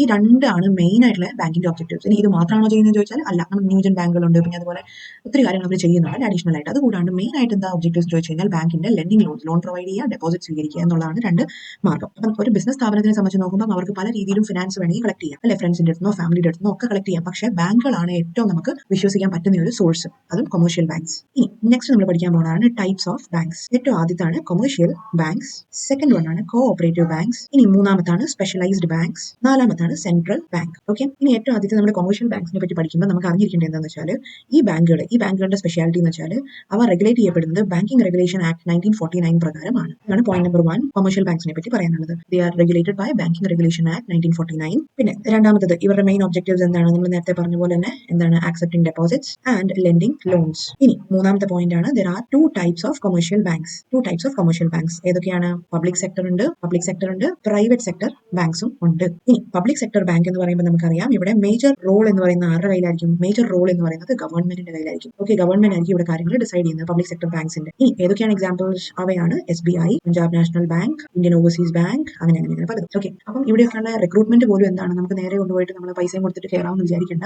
ഗവൺമെന്റിന്റെ നേരെ ടെസ്റ്റ് ഉണ്ട്, IBPS എന്ന് പറയുന്ന എക്സാം ഒക്കെ ഉണ്ട്. അപ്പോൾ അതൊക്കെ എഴുതി അതിന്റെ സ്കോർ വെച്ചുകൊണ്ട് മാത്രമാണ് ഈ പറയുന്ന ബാങ്കുകളിൽ നമുക്ക് സെലക്ഷൻ കിട്ടുന്നത്. ഇനി പ്രൈവറ്റ് ബാങ്കുകൾ ഏതൊക്കെയാണ്? പ്രൈവറ്റ് ബാങ്കുകൾ എന്ന് പറയുമ്പോഴത്തേക്ക് നമുക്ക് എന്ത് പറയാൻ പറ്റും? ഓൾറെഡി നമ്മൾ പഠിച്ചിട്ടുണ്ടല്ലേ. ഇവിടെ പ്രൈവറ്റ് പാർട്ടീസ് അല്ലെങ്കിൽ പ്രൈവറ്റ് സ്റ്റേക്ക് ഹോൾഡേഴ്സ് ആയിരിക്കും ഇവിടുത്തെ മേജർ റോൾ. ഇവിടുത്തെ കാര്യങ്ങൾ തീരുമാനിക്കുന്ന ആരായിരിക്കും? പ്രൈവറ്റ് ബോഡീസ് ആയിരിക്കും, അല്ലെങ്കിൽ പ്രൈവറ്റ് ബോർഡ് ഓഫ് ഡയറക്ടേഴ്സ് ആയിരിക്കും ഇവിടുത്തെ കാര്യങ്ങൾ ഡിസൈഡ് ചെയ്യും. ഓക്കെ, ഇനി ഇവിടെ തന്നെ കയറുന്നത് എങ്ങനെയാണ്? നമുക്ക് പ്രൈവറ്റ് പാർട്ടീസ് ആയതുകൊണ്ട് തന്നെ നമുക്ക് വലിയ ഭീകരമായിട്ടുള്ള റൂൾസും പോളിസീസ് ഒന്നും ഫോളോ ചെയ്യേണ്ട ആവശ്യമില്ല. അവിടുത്തെ ബോർഡ് ഓഫ് ഡയറക്ടേഴ്സിനെ മാത്രം നമ്മൾ എന്ത് ചെയ്താൽ മതി? അവരുടെ ഒരു ട്രസ്റ്റ് വിശ്വാസത്തിൽ എടുത്താൽ മതി. അതിന്റെ എക്സാമ്പിൾസ് ആണ് HDFC ബാങ്ക്, ICICI ബാങ്ക്. അപ്പം ഈ പറയുന്നത് എന്താണ്? ഈ ബാങ്കുകളുടെ ഒക്കെ സ്പെഷ്യാലിറ്റി എന്ന് വെച്ചാൽ നമുക്ക് IBPS ഒന്നും വേണ്ട. നമുക്ക് ഇവരുടെ തന്നെ പെർട്ടിക്കുലർ എക്സാം എന്തെങ്കിലും കാണും, ഇന്റർവ്യൂ കാണും. അതിന്റെ അകത്തൊക്കെ വെച്ച് നമ്മൾ നല്ല രീതിയിൽ പെർഫോം ചെയ്യുവാണെങ്കിൽ ഈ പറയുന്ന ബാങ്കുകളിലോട്ടൊക്കെ നമുക്ക് കയറാൻ പറ്റും. നെക്സ്റ്റ് ആണ് കോ ഓപ്പറേറ്റീവ് ബാങ്ക്സ്. ഇത് ഇത്രയും ക്ലിയർ ആയെന്ന് വിശ്വസിക്കുന്നു കേട്ടോ. നെക്സ്റ്റ് ആണ് കോ ഓപ്പറേറ്റീവ് ബാങ്ക്സ്. ഈ കോപ്പറേറ്റീവ് ബാങ്കിന്റെ സ്പെഷ്യാലിറ്റി എന്താണ്? ഇപ്പൊ നമ്മൾ ഓൾറെഡി പഠിച്ചിട്ടുണ്ടല്ലേ, കോപ്പറേറ്റീവ് സ്ഥാപനങ്ങളുടെ സ്പെഷ്യാലിറ്റി നമ്മൾ പഠിച്ചിട്ടുണ്ട്. അപ്പോൾ ഇവിടെയും ഇതാണ്. ഇവിടെ ഒരു നമ്പർ ഓഫ് മെമ്പേഴ്സ് ഉണ്ട്, അവരുടേതായ റൂൾസും പോളിസീസും ഡിസൈഡ് ചെയ്തിട്ടുണ്ട്. അതിനുള്ളിലാണ് ഇവർ ഈ ബാങ്കിങ് സ്ട്രക്ചർ നടത്തിക്കൊണ്ട് പോകുന്നത്. ഈ ബാങ്ക് നടത്തിക്കൊണ്ട് പോകുന്ന ഈ ഒരു പെർട്ടിക്കുലർ ആൾക്കാരുടെ ഒരു തീരുമാനത്തിലായിരിക്കും നടത്തിക്കൊണ്ട് പോകുന്നത്. അപ്പോൾ നമ്മുടെ നാട്ടിലാണെങ്കിൽ നമ്മൾ കാണാറുണ്ട് ഒത്തിരി കോപ്പറേറ്റീവ് ബാങ്ക്സ് ഒക്കെ ഉണ്ട് അല്ലേ. അപ്പം അതിൽ ഏറ്റവും ഫസ്റ്റ് പോയിന്റ് എന്ന് പറയുമ്പോഴത്തേക്കും അവർ റെഗുലേറ്റ് ചെയ്യപ്പെടുന്നതിന്റെ റൂൾ ഏതാണ്? സ്റ്റേറ്റ് കോപ്പറേറ്റീവ് സൊസൈറ്റീസ് ആക്ട് എന്ന് പറയുന്ന ഒരു ആക്ട് പ്രകാരമാണ് ഇവ ഗവൺ ചെയ്തു പോകുന്നത്. ഇനി ഇവിടുത്തെ സ്പെഷ്യാലിറ്റി എന്താണ്? ഇവിടെ ചീപ്പ് ക്രെഡിറ്റ് ഈസ് അവൈലബിൾ അല്ലെ. ചീപ്പ് ക്രെഡിറ്റ് എന്ന് പറയുമ്പോൾ എന്താണ്? ലോണുകൾ വളരെ കുറഞ്ഞ ഒരു നൂലാമാലകൾ, കുറഞ്ഞ പലിശയല്ല, ശ്രദ്ധിക്കുക. നമുക്ക് ഇത് വളരെ വളരെ ക്ലീൻ ആയിട്ടുള്ള രീതിയിൽ നമുക്ക് കിട്ടാവുന്നേ ഉള്ളൂ. മറിച്ച് നമ്മളിപ്പോൾ SBI വല്ലതൊക്കെ ലോൺ എടുക്കാൻ പോയി കഴിഞ്ഞാൽ നമ്മൾ ഒത്തിരി ഫോർമാലിറ്റീസും പിന്നെ അതേപോലെ എല്ലാവരും കിട്ടണമെന്ന് പോലും ഇല്ല അല്ലെ. പക്ഷേ ഇവിടെ ലോൺ ഒക്കെ കിട്ടാൻ എളുപ്പമാണ്, പക്ഷേ ഹൈ ഇൻട്രസ്റ്റ് റേറ്റ് ആയിരിക്കും ഇവിടെ ഈടാക്കുക. ഇൻട്രസ്റ്റ് റേറ്റ്സ് മാത്രമാണ് ഇവിടുത്തെ ഒരു ചലഞ്ച്. പിന്നെ നമുക്കറിയാം, അതായത് കോപ്പറേറ്റീവ് ബാങ്കുകളിൽ നിന്നാണ് നമ്മളെല്ലാവരും ഏകദേശം നമ്മുടെ റൂറൽ ഏരിയനൊക്കെ ഡെവലപ്പ് ചെയ്യാൻ വേണ്ടിയിട്ടുള്ളതാണ് കോപ്പറേറ്റീവ് ബാങ്ക്സ്. ഒരു സാധാരണക്കാരെ സംബന്ധിച്ച് നോക്കുമ്പോൾ അവർ SBI വല്ലതൊക്കെ ലോൺ മേടിക്കാൻ പോകുന്ന ആ ഒരു ടൈം നോക്കി കഴിഞ്ഞാൽ അതൊരു വലിയൊരു കാലതാമസം എടുക്കും. ആ ടൈമിൽ തന്നെ എന്ത് ചെയ്യും? കുറച്ച് ഇൻട്രസ്റ്റ് റേറ്റ് കൂടുതലാണെങ്കിൽ പോലും കോപ്പറേറ്റീവ് ബാങ്ക്സിനെ ഡിപെൻഡ് ചെയ്യാറുണ്ട്. ഇനി അടുത്താണ് സ്പെഷ്യലൈസ്ഡ് ബാങ്ക്സ്. പേര് പോലെ തന്നെ അല്ലെ, സ്പെഷ്യലൈസ്ഡ് ബാങ്ക്സിന്റെ സ്പെഷ്യാലിറ്റി എന്താണ്? ഇവ ഒരു പെർട്ടിക്കുലർ സ്പെഷ്യലൈസ്ഡ് ആയിട്ടുള്ള ഒരു ടാസ്കിന് വേണ്ടിയിട്ട് ആയിരിക്കും ഇവർ ആക്ടിവിറ്റിക്ക് വേണ്ടിയിട്ടായിരിക്കും ഇവർ ഈ ബാങ്കിങ് സിസ്റ്റം നടത്തുന്നത്. ഫോർ എക്സാമ്പിൾ ഫോറിൻ എക്സ്ചേഞ്ച് ബാങ്കുകളുണ്ട്, അതേപോലെ ഇൻഡസ്ട്രിയൽ ബാങ്ക്സ് ഉണ്ട്, ഹൗസിംഗ് ഡെവലപ്മെന്റ് ബാങ്ക്സ് ഉണ്ട്. അപ്പോൾ അതിന്റെയൊക്കെ സ്പെഷ്യാലിറ്റി എന്താണ്? അവർക്ക് ആ ഒരു പെർട്ടിക്കുലർ ഇപ്പം ഒരു ഹൗസിംഗ് ഡെവലപ്മെന്റ് ബോർഡിന്റെ അല്ലെങ്കിൽ അതിന്റെ ഒരു ബാങ്കിങ് സേവനമാണെങ്കിൽ അവർ എന്തിനാ ലോൺ കൊടുക്കുള്ളൂ, അല്ലെങ്കിൽ എന്തിനാ വേണ്ടി സ്വീകരിക്കുന്നത്? ഒരു വീട് വെക്കാൻ വേണ്ടിയിട്ടുള്ള ഒരു ഇത് മാത്രമാണ് അവർ കൊടുക്കുള്ളൂ. അവിടെ ചെന്ന് നമുക്ക് എഡ്യൂക്കേഷൻ ലോൺ പോയി ആവശ്യപ്പെടാൻ പറ്റുമോ? ഇല്ല. അത് സ്പെഷ്യലൈസ്ഡ് ബാങ്ക്സിന്റെ കാറ്റഗറി വരുന്നതാണ്. പിന്നെ ഫോറക്സ് ബാങ്ക്സ് ഒക്കെ ആണെങ്കിൽ നമ്മൾ എന്ത് ചെയ്യും? ഫോറിൻ എക്സ്ചേഞ്ച് ബാങ്കിൽ ചെന്നിട്ട് ഒരു ഹൗസിംഗ് ലോൺ പോയി ചോദിച്ചാൽ കിട്ടുമോ? ഇല്ല, കിട്ടണമെന്നില്ല. പക്ഷെ എന്നാൽ പോലും ഇപ്പം ഒത്തിരി ഹൈബ്രിഡ് ആയിട്ടുള്ള രീതിയിലുള്ള ലോണുകളും പിന്നെ അതേപോലെ സേവനങ്ങളും ഒക്കെ ബാങ്കുകളും പ്രൊവൈഡ് ചെയ്യുന്നുണ്ട്. എന്നാൽ പോലും അവരുടെ മെയിൻ ഒബ്ജക്റ്റീവ് എന്ന് പറയുന്നത് ഇത് തന്നെയായിരിക്കും. ഫോറിൻ എക്സ്ചേഞ്ച് ആണെങ്കിൽ അത് തന്നെയായിരിക്കും അവരുടെ മെയിൻ സേവനം. ഇനി ഏറ്റവും ലാസ്റ്റ് വൺ ആണ്, ബട്ട് നോട്ട് ദ ലീസ്റ്റ്, ഏതാണ്? Central bank. സെൻട്രൽ ബാങ്ക് എന്ന് പറയുമ്പോൾ നമുക്ക് ഓൾറെഡി അറിയാം, നമ്മുടെ സെൻട്രൽ ബാങ്ക് എന്താണ്? നമ്മുടെ ഇവിടുത്തെ ഏറ്റവും മെയിൻ ബാങ്ക് ആണ്. ഏറ്റവും മെയിൻ ബാങ്ക് നമ്മുടെ ബാങ്കുകളുടെ ഒക്കെ ഡാഡി എന്നൊക്കെ പറയാൻ പറ്റും, റെഗുലേറ്ററി ബോഡി എന്നൊക്കെ നമുക്ക് പറയാൻ പറ്റും. ഓക്കെ, അതാണ് നമ്മുടെ ഇവിടുത്തെ RBI. Okay, reserve bank of India. RBI തന്നെയാണ് നമ്മുടെ ഇവിടുത്തെ സെൻട്രൽ ബാങ്ക് എന്നും പറയുന്നത്. ഈ RBI ആണ് എന്ത് ഡിസൈഡ് ചെയ്യുന്നത്? ഈ ഗവൺമെന്റ് ബാങ്കർ അല്ലെങ്കിൽ ഗവൺമെന്റിന്റെ ബാങ്കറാണ്. RBI ആണ് ഗവൺമെന്റിന് വേണ്ടി ഫണ്ട് ചെയ്യുന്നത്. ഓക്കെ, RBI തന്നെ പഠിക്കാൻ വേണ്ടി ഒത്തിരി കാര്യങ്ങളുണ്ട്. അപ്പോൾ നമ്മുടെ ഈ ഒരു ലെവൽ ഓഫ് എഡ്യൂക്കേഷനിൽ 11th പഠിക്കുമ്പോൾ ഇത്രയും മാത്രം പഠിച്ചാൽ മതിയായിരിക്കും. അപ്പം വലിയ കാര്യമായിട്ടൊന്നും ഇവിടെ പറയുന്നില്ല. പക്ഷേ പഠിക്കാനാണെങ്കിൽ ഒത്തിരി കാര്യങ്ങളുണ്ട്. RBI എന്ന് പറയുമ്പോൾ repo rate, reverse repo rate, അങ്ങനെ കുറേ കാര്യങ്ങളുണ്ട്. ബേസിക്കലി ഇത്ര മാത്രം ഇവിടെ അറിഞ്ഞിരിക്കുക. നമ്മുടെ ഗവൺമെന്റിന്റെ ടോട്ടലി ഫണ്ടിംഗ് സിസ്റ്റം ഡിസൈഡ് ചെയ്യുന്നത് RBI ആണ്. ഇനിയാണ് നമുക്ക് അടുത്ത് പഠിക്കാനുള്ളത് ഫംഗ്ഷൻസ് ഓഫ് കൊമേഴ്ഷ്യൽ ബാങ്ക്സ്. ഏറ്റവും ആദ്യത്തെ ഫംഗ്ഷൻ ആണ് ആക്സെപ്റ്റൻസ് ഓഫ് ഡെപ്പോസിറ്റ്. നമ്മൾ ആദ്യമേ പറഞ്ഞു ഏറ്റവും മെയിൻ ഒബ്ജക്റ്റീവ്സും ഏറ്റവും മെയിൻ ഫംഗ്ഷൻസ് എന്താണ് ബാങ്കിംഗ് സിസ്റ്റത്തിന്റെ? ആക്സെപ്റ്റിംഗ് ഡെപ്പോസിറ്റ്സ് ആണെങ്കിലും പലതരത്തിലുണ്ട്. എന്തൊക്കെയാണ് ഏറ്റവും മെയിൻ ആയിട്ടുള്ള ഡെപ്പോസിറ്റ് സ്കീമുകൾ എന്ന് പറയുമ്പോൾ കറണ്ട് അക്കൗണ്ട് ഉണ്ട്, അതേപോലെ സേവിങ്സ് അക്കൗണ്ട് ഉണ്ട്. ഓക്കെ, സേവിങ്സ് അക്കൗണ്ട് എന്ന് പറയുമ്പോൾ നമ്മുടെ പേര് പോലെ തന്നെ വളരെ സാധാരണക്കാരുടെ അക്കൗണ്ട് ആണ് സേവിങ്സ് അക്കൗണ്ട്. അപ്പം നമുക്ക് കിട്ടുന്ന വരുമാനം എന്ന് വെച്ചാൽ വളരെ തുച്ഛമായിട്ടുള്ള ചെറിയ ചെറിയ വരുമാനങ്ങളും 10-200 രൂപയൊക്കെ കിട്ടുന്ന സാധാരണക്കാർക്ക് ഡെപ്പോസിറ്റ് ചെയ്യാൻ പറ്റുന്ന അക്കൗണ്ടാണ് സേവിങ്സ് അക്കൗണ്ട്. അപ്പം ഇതിന്റെ അകത്ത് ഡെപ്പോസിറ്റ് ചെയ്യുന്ന കാര്യത്തിലും ഇൻട്രസ്റ്റിന്റെ കാര്യത്തിലും ഒക്കെ എന്താണ് അങ്ങനെ ഒരു വലിയൊരു അട്രാക്ഷൻ ഇല്ല. എന്ന് വെച്ചാൽ ഇതിൽ കിട്ടുന്ന തുകയാണെങ്കിലും ചെറിയ ചെറിയ എമൗണ്ടുകളൊക്കെയാണ്. നമ്മുടെ നാട്ടിലുള്ള ചെറിയ റബ്ബർ കർഷകരും പിന്നെ ഈ പറയുന്ന ചെറിയ ചെറിയ തൊഴിലുറപ്പിൽ വർക്ക് ചെയ്യുന്ന ചേച്ചിമാർക്കും അവർക്കൊക്കെ കിട്ടുന്ന വരുമാനം എന്ന് പറയുമ്പോൾ വളരെ തുച്ഛമായിട്ടുള്ള ഒരു വരുമാനമാണ് അല്ലേ. അപ്പം ആ ഒരു ചെറിയ ചെറിയ വരുമാനം കൊണ്ടുപോയിട്ട് ഇടുന്ന അക്കൗണ്ടാണ് സേവിങ്സ് അക്കൗണ്ട്. നമ്മുടെ പേരൻസിന്റെ സാലറി എല്ലാം ഈ ഒരു കാറ്റഗറിയിലാണ് വരിക. ഇനി കറണ്ട് അക്കൗണ്ട് എന്ന് പറയുന്നത് എന്താണ്? കറണ്ട് അക്കൗണ്ട് എന്ന് പറയുന്ന കോൺസെപ്റ്റ് ബിസിനസ് മെൻ എന്നുള്ളതാണ്, അതായത് ബിസിനസ് പീപ്പിൾ എന്നുള്ളതാണ് ഇത് കറണ്ട് അക്കൗണ്ട്. ബിസിനസ് ആൾക്കാർക്ക് എന്ന് പറയുമ്പോഴത്തേക്കും അവർക്ക് കൂടുതൽ ഫണ്ട് കാണും, ഡെപ്പോസിറ്റ് ചെയ്യാനും കാണും, അതേപോലെ തന്നെ വിഡ്രോ ചെയ്യാനും അവർക്ക് എന്ത് ചെയ്യും ആവശ്യമുണ്ട്. അപ്പം അവർക്ക് എന്താണ് പല റൂൾസ് ഉണ്ട്. കറണ്ട് അക്കൗണ്ടിന് ഉള്ള ഇൻട്രസ്റ്റ് റേറ്റും വ്യത്യാസമുണ്ട്, റൂൾസ് ആൻഡ് പോളിസീസ് വ്യത്യാസമുണ്ട്. അപ്പം നമുക്ക് എല്ലാവർക്കും കറണ്ട് അക്കൗണ്ട് വേണമെന്ന് പറഞ്ഞാൽ ഓടിച്ചെന്നാൽ കിട്ടത്തൊന്നുമില്ല.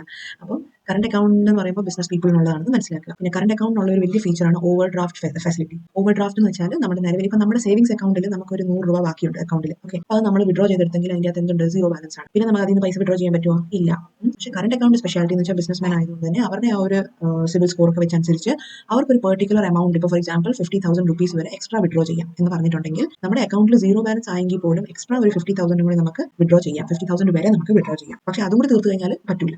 ഓരോ ബിസിനസ്മെനും ഓരോന്ന് പോലെ ഇരിക്കും. ഇപ്പം അടിപൊളിയായിട്ടുള്ള ഒരു ബിസിനസ് വെഞ്ചർ ആണെങ്കിൽ അവർക്ക് എന്ത് ചെയ്യും 1 lakh വരെ ആയിരിക്കും ചിലപ്പം അവരുടെ ഓവർ ഡ്രാഫ്റ്റ് ഫെസിലിറ്റി. ഇനി സെക്കൻഡ് ബിസിനസ് എന്ന് പറയുമ്പോൾ അത്ര വലിയൊരു മീഡിയം സ്കെയിൽ ബിസിനസ് ആണെങ്കിൽ അവർക്ക് ചിലപ്പോൾ ഒരു 50,000 വരെ ആയിരിക്കും അവർക്ക് വിഡ്രോ ചെയ്യാൻ പറ്റുന്ന ലിമിറ്റ് വെച്ചിരിക്കുന്നത്. അപ്പം ഇത് ഓരോന്നും ഓരോ ബാങ്ക് അനുസരിച്ച് അല്ലെങ്കിൽ ഓരോ കസ്റ്റമർ അനുസരിച്ച് ഡിഫറൻഷിയേറ്റ് ചെയ്യും, മാറ്റം വരും. ഇനി മൂന്നാമത്തെ സേവനമാണ് ചെക്ക് ഫെസിലിറ്റി. ചെക്കുകൾ പ്രൊവൈഡ് ചെയ്യുക. അത് ബാങ്കുകൾ പ്രൊവൈഡ് ചെയ്യുന്ന അടുത്ത ആ ഒരു ഫംഗ്ഷൻ ആണ്. ഇത് എന്താണ്? ഇത് ബേസിക്കലി ഒരു ക്രെഡിറ്റ് ഇൻസ്ട്രുമെന്റ് ആണ് അല്ലെ. ചെക്ക് നമ്മൾ കേട്ടിട്ടുണ്ട് അല്ലെ, നമ്മൾ അത് പ്രാക്ടിക്കലി യൂസ് ചെയ്യേണ്ടി വന്നിട്ടുണ്ടായിരിക്കില്ല. പക്ഷെ എന്താണ്, നമുക്കിത് വളരെ ഈസി ആയിട്ട് കൈമാറാൻ പറ്റുന്ന ഒരു ഇൻസ്ട്രുമെന്റ് ആണ് ചെക്ക് അല്ലെ. വളരെ സേഫ് ആയിട്ട് കൈമാറാൻ പറ്റുന്ന ഒരു എക്സ്ചേഞ്ച് മീഡിയമാണ് ചെക്ക്. ഈ ചെക്ക് ആണെങ്കിൽ എന്തുണ്ട്? 2 തരത്തിലുണ്ട്. ഒന്നാമതാണ് ബിയറർ ചെക്ക് എന്ന് പറയും. നെക്സ്റ്റ് വൺ ആണ് ക്രോസ്ഡ് ചെക്ക്. ക്രോസ്ഡ് ചെക്ക് എന്ന് പറയുമ്പോൾ വേറെ ഒന്നുമല്ല, നമ്മുടെ ചെക്കിന്റെ എമൗണ്ട് ഒക്കെ എഴുതിയിട്ടുണ്ടല്ലോ അതിന്റെ അവിടെ മേളിലായിട്ട് നമ്മൾ ഇങ്ങനെ ക്രോസ് ചെയ്തിരിക്കും, അക്കൗണ്ട് പേ ഓൺലി എന്നൊക്കെ. ഓക്കെ, അപ്പൊ ഇങ്ങനത്തെ ക്രോസ്ഡ് ചെക്കിന്റെ സ്പെഷ്യാലിറ്റി എന്താണെന്ന് വെച്ചാൽ ഇവ പെയ്ഡ് അക്കൗണ്ടിൽ മാത്രമാണ് നമുക്ക് ഡെപ്പോസിറ്റ് ചെയ്യാൻ പറ്റുന്നത്. ഇങ്ങനത്തെ ഈ ചെക്കിന്റെ സ്പെഷ്യാലിറ്റി. ഓക്കെ, അതായത് ഇപ്പം ഒരാളിപ്പം ഒരു എന്താ പറയുക ക്രോസ്ഡ് ആയിട്ടുള്ള ചെക്ക് കൊടുത്തുവിടുകയെന്ന് വെച്ചാൽ, ഇപ്പൊ ക്രോസ്ഡ് ആയിട്ടുള്ള ചെക്ക് മറ്റൊരാൾക്ക് കൊടുത്തുവിടുകയാണെങ്കിൽ അയാൾ പേ ചെയ്യുന്നത് നേരിട്ട് പെയ്ഡ് ബാങ്കിലോട്ട് തന്നെ പോകുള്ളൂ എന്നാണ് ഉദ്ദേശിക്കുന്നത്. ഓക്കെ, അതിപ്പോൾ ലോസ്റ്റ് ആയി പോയപ്പോൾ ഇങ്ങനെ ക്രോസ് ചെയ്തിരിക്കുന്ന ചെക്കിന്റെ സ്പെഷ്യാലിറ്റി എന്ന് വെച്ചാൽ അതിപ്പം നമ്മൾ കൊടുത്തുവിടുന്ന ആളുടെ കയ്യിൽ നിന്ന് വീണ് പോയി വെച്ചു, അപ്പോൾ അത് മൂന്നാമത് ഒരു തേർഡ് ആയിട്ടുള്ള ഒരു വ്യക്തിയുടെ കൈ കിട്ടിയെന്ന് വെച്ചു. അപ്പോൾ പുള്ളിക്ക് അതിൽ നേരെ വിഡ്രോ ചെയ്ത് ക്യാഷ് കൊണ്ട് വീട്ടിൽ പോകാൻ പറ്റത്തില്ല. മറിച്ച് ഇയാൾ കൊടുത്താലും ആര് കൊടുത്താലും ഈ അക്കൗണ്ട് പേ ചെയ്യാനാണോ അയാളുടെ അക്കൗണ്ടിലോട്ട് തന്നെയായിരിക്കും പൈസ ഡെപ്പോസിറ്റ് ആവുന്നത്. ഇത് കുറച്ചുകൂടി സെക്യൂർ ആണ്. ഇനി ബെയറർ ചെക്സ് എന്ന് പറയുമ്പോൾ എന്താണ്? BEAR എന്ന് പറയുന്ന മീനിങ് എന്താണ്? ബിയർ എന്നാണോ? അല്ല, ബെയർ എന്ന് പറയുന്ന മീനിങ് തന്നെ എന്താണ്? വഹിക്കുക, അല്ലെങ്കിൽ ആരിത് ചുമന്നുകൊണ്ട് നടക്കുന്നു എന്നുള്ളതാണ്. ഓക്കെ, അപ്പം ഈ ചെക്ക് ആരുടെ കൈവശം ഉണ്ടോ അല്ലെങ്കിൽ ഈ ചെക്കും ചുമന്നുകൊണ്ട് ആരാണോ ബാങ്കിൽ പോകുന്നത് അവർക്ക് അങ്ങോട്ട് പേയ്മെന്റ് കൊടുക്കുക എന്നുള്ളതാണ് ഇവിടുത്തെ സ്പെഷ്യാലിറ്റി. അപ്പോൾ നമ്മൾ ആലോചിച്ച് നോക്കിയാൽ ഈ എക്സാമ്പിൾ വെച്ചിട്ടാണെങ്കിൽ ഇവിടെ പേഴ്സൺ 1 ഉണ്ട്. ആദ്യത്തെ ഒരു വ്യക്തി വേറൊരു വ്യക്തിക്ക് എന്ത് ചെയ്യുന്നു? ചെക്ക് കൊടുക്കുകയാണ്. ക്രോസ് ചെയ്യാത്ത ഒരു ബെയറർ ചെക്ക് കൊടുക്കുകയാണ്. അപ്പോൾ ഇയാളുടെ കയ്യിൽ നിന്ന് ഈ ചെക്ക് എവിടെയോ ലോസ്റ്റ് ആയിപ്പോയി.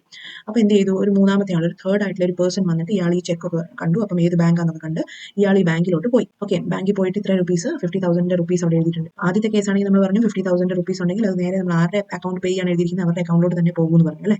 പക്ഷേ ബെയറർ ചെക്സിന്റെ സ്പെഷ്യാലിറ്റി അത് ബെയർ ചെയ്യുന്ന ആരാണോ ഈ മൂന്നാമത്തെ വ്യക്തിയാണ്, ഇയാളാണ് ഇത് ബെയർ ചെയ്യുന്നത് അല്ലേ. ഇയാൾ ബാങ്കിൽ പോയി പറഞ്ഞു ഇന്ന ചെക്ക് എന്റെയാണ്, അപ്പം എനിക്ക് പൈസ തന്നിരുന്നു പറഞ്ഞാൽ ബാങ്ക് അവർക്ക് ആ ഒരു ഡെപ്പോസിറ്റ് എമൗണ്ട് കൊടുക്കും. ഓക്കെ, അതാണ് ബേസിക്കലി ബെയറർ ചെക്സും ക്രോസ്ഡ് ചെക്കും തമ്മിലുള്ള വ്യത്യാസം. ഇനി അടുത്ത നാലാമത്തെ ഒരു പോയിന്റ് ആണ്, ഒരു ഫംഗ്ഷൻ ആണ് റെമിറ്റൻസ് ഓഫ് ഫണ്ട് റെമിറ്റൻസ്. നമുക്ക് ഫണ്ട് റെമിറ്റ് ചെയ്യുക അല്ലെങ്കിൽ ഫണ്ട് ഡെപ്പോസിറ്റ് ചെയ്യുന്ന ഒരു സിസ്റ്റം. അതിന്റെ കാര്യത്തിൽ നമുക്ക് എന്ത് ചെയ്യാം? നമുക്ക് ചില ബാങ്ക്സിൽ നിന്ന് എന്ത് ചെയ്യാം?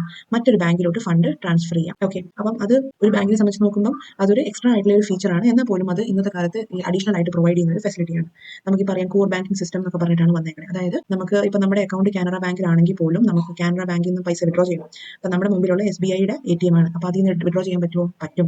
എന്തുകൊണ്ടാണ്? Because of core banking system. Okay, അതൊക്കെ എന്ന് വെച്ചാൽ ഈയിടെ വന്നിരിക്കുന്ന ഈയിടെ എന്ന് പറയുമ്പോൾ ഈ ഒരു 10 വർഷത്തിന്റെ ഇടയിൽ വന്നിരിക്കുന്ന ചേഞ്ചസ് ആണ്. പിന്നെ ചില അലൈഡ് സർവീസസ് ഉണ്ട്. അലൈഡ് സർവീസസ് എന്ന് വെച്ചാൽ നമുക്ക് ചില എക്സ്ട്രാ സർവീസസ് എന്ന് വേണമെങ്കിൽ പറയാം. എക്സ്ട്രാ സേവനങ്ങൾ. ഏതൊക്കെയാണ് ഈ എക്സ്ട്രാ സേവനങ്ങൾ?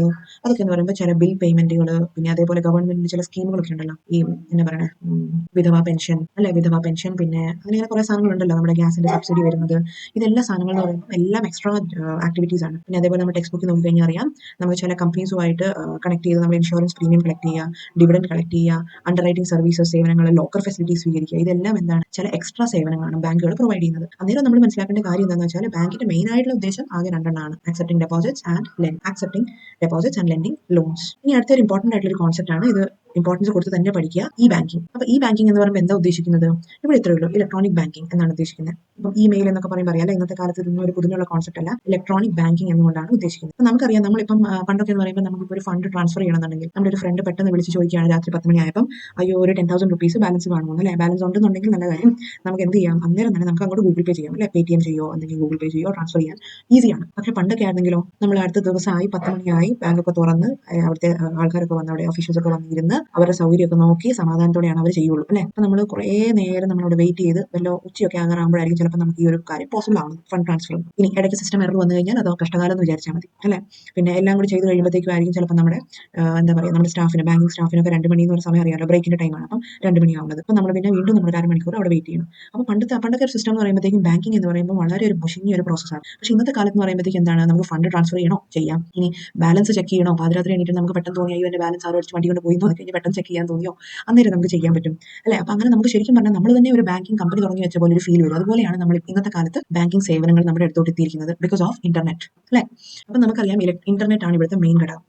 ഇന്റർനെറ്റ് ഉപയോഗിച്ചുകൊണ്ട് നമുക്ക് എന്ത് ചെയ്യാം, മൊബൈൽ ഫോൺസ് വഴിയാണെങ്കിലും പിന്നെ എന്താണ് കമ്പ്യൂട്ടേഴ്സ് വഴിയാണെങ്കിലും ഹാൻഡ് ഹെൽഡ് കമ്പ്യൂട്ടർ ആണെങ്കിലും പേഴ്സണൽ കമ്പ്യൂട്ടർ ആണെങ്കിലും എന്ത് വെച്ചും നമുക്ക് എന്ത് ചെയ്യാം, ഈ പറയുന്ന ട്രാൻസാക്ഷൻസ് ഒക്കെ നമുക്ക് ക്യാരി ഓൺ ചെയ്യാം. അപ്പോൾ പണ്ടെന്ന് പറയുമ്പോൾ എന്താണ്, നമ്മൾ ഡിപെൻഡ് ചെയ്തുകൊണ്ടിരുന്ന ഏക സാധനം ATM മെഷീൻ ആയിരുന്നു അല്ലേ. പക്ഷേ ഇന്നത്തെ ATM മെഷീൻ അങ്ങനെയാണോ? അല്ല, ATM പ്ലസ് CDM ആണ്, ക്യാഷ് ഡെപ്പോസിറ്റ് മെഷീൻ കൂടിയാണ്. അപ്പം ഇനിയിപ്പോൾ നമ്മുടെ അടുത്ത് ഇപ്പം എന്താണ് ഡെപ്പോസിറ്റ് ചെയ്യാൻ വേണ്ടി ഇപ്പം ബാങ്ക് അക്കൗണ്ട് ഇല്ല, അല്ലെങ്കിൽ പിന്നെ എന്താ നമ്മുടെ അടുത്ത് കാർഡ് ഇല്ല, നമ്മൾ എന്ത് ചെയ്യുന്നതാണെങ്കിൽ നേരെ എടുക്കുക, QR കോഡ് സ്കാൻ ചെയ്യുക അല്ലേ. അപ്പോൾ അങ്ങനെയൊക്കെ നമുക്ക് ഒത്തിരി ഈസി ആയിട്ടുണ്ട് ലൈഫ്. അതിന് പറയുന്ന ഒരു സിസ്റ്റമാണ് POS മെഷീൻ. നമ്മൾ കണ്ടിട്ടുണ്ടല്ലോ, ഒരു മെഷീൻ ഉണ്ടല്ലോ, ഒരു കുഞ്ഞു മെഷീൻ, നമ്മൾ പെട്രോൾ ഒക്കെ അടിക്കാൻ പോകുമ്പോഴൊക്കെ ആണെങ്കിലും അവർ QR കോഡ് സ്കാൻ ചെയ്യാനൊക്കെ വരുമ്പോഴാണെങ്കിലും നമ്മൾ ഓൺലൈനായി ട്രാൻസാക്ഷൻ ചെയ്യുമ്പോൾ കാർഡ് സ്വൈപ്പ് ചെയ്യുന്ന ഒരു കുഞ്ഞു മെഷീൻ ഉണ്ടല്ലോ, അതിനെ പറയുന്നതാണ് പോയിന്റ് ഓഫ് സെയിൽ അല്ലെങ്കിൽ POS മെഷീൻ എന്ന് നമ്മൾ പറയും. ഇനി അടുത്തൊരു കോൺസെപ്റ്റാണ് EFT. EFT എന്ന് പറയുമ്പോൾ ഇതിന്റെ അകത്ത് തന്നെ വരുന്ന ഒരു കോൺസെപ്റ്റാണ് ഇലക്ട്രോണിക് ഫണ്ട് ട്രാൻസ്ഫർ.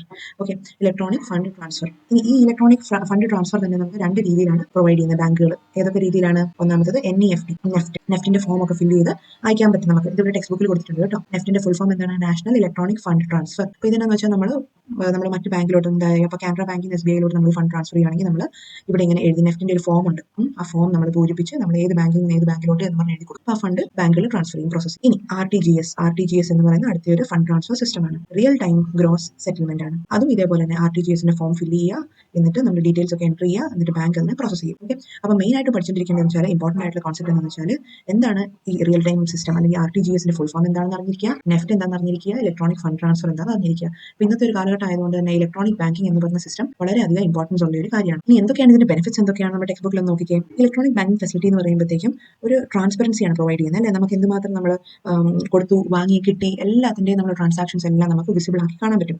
മറിച്ച് നമ്മളൊരു ബാങ്കിൽ പോയിട്ട് എന്ത് ചെയ്യണം, നമ്മൾ ആ ഒരു ഒഫീഷ്യലിന്റെ മുമ്പിൽ കൈ കൂപ്പി നിൽക്കണം അല്ലേ. എൻ്റെ അക്കൗണ്ടിൽ എത്ര ബാലൻസ് ഉണ്ട്, അല്ലെങ്കിൽ ഈ മാസം എത്ര ചിലവായി, ഈ മാസം എത്ര വരുമാനം വന്നു എന്നൊക്കെ അറിയണമെന്നുണ്ടെങ്കിൽ അവരുടെ സമയവും സൗകര്യമൊക്കെ നോക്കി നമ്മൾ വെയിറ്റ് ചെയ്യണമായിരുന്നു. പക്ഷേ ഇന്നത്തെ കാലത്ത് അങ്ങനെയല്ല, നമ്മൾ നേരെ ഇന്റർനെറ്റ് ഉള്ള ഒരു ഫോണോ അല്ലെങ്കിൽ കമ്പ്യൂട്ടറോ എടുത്ത് നമുക്ക് ഇതൊക്കെ ആക്സസ് ചെയ്യാവുന്നുള്ളൂ.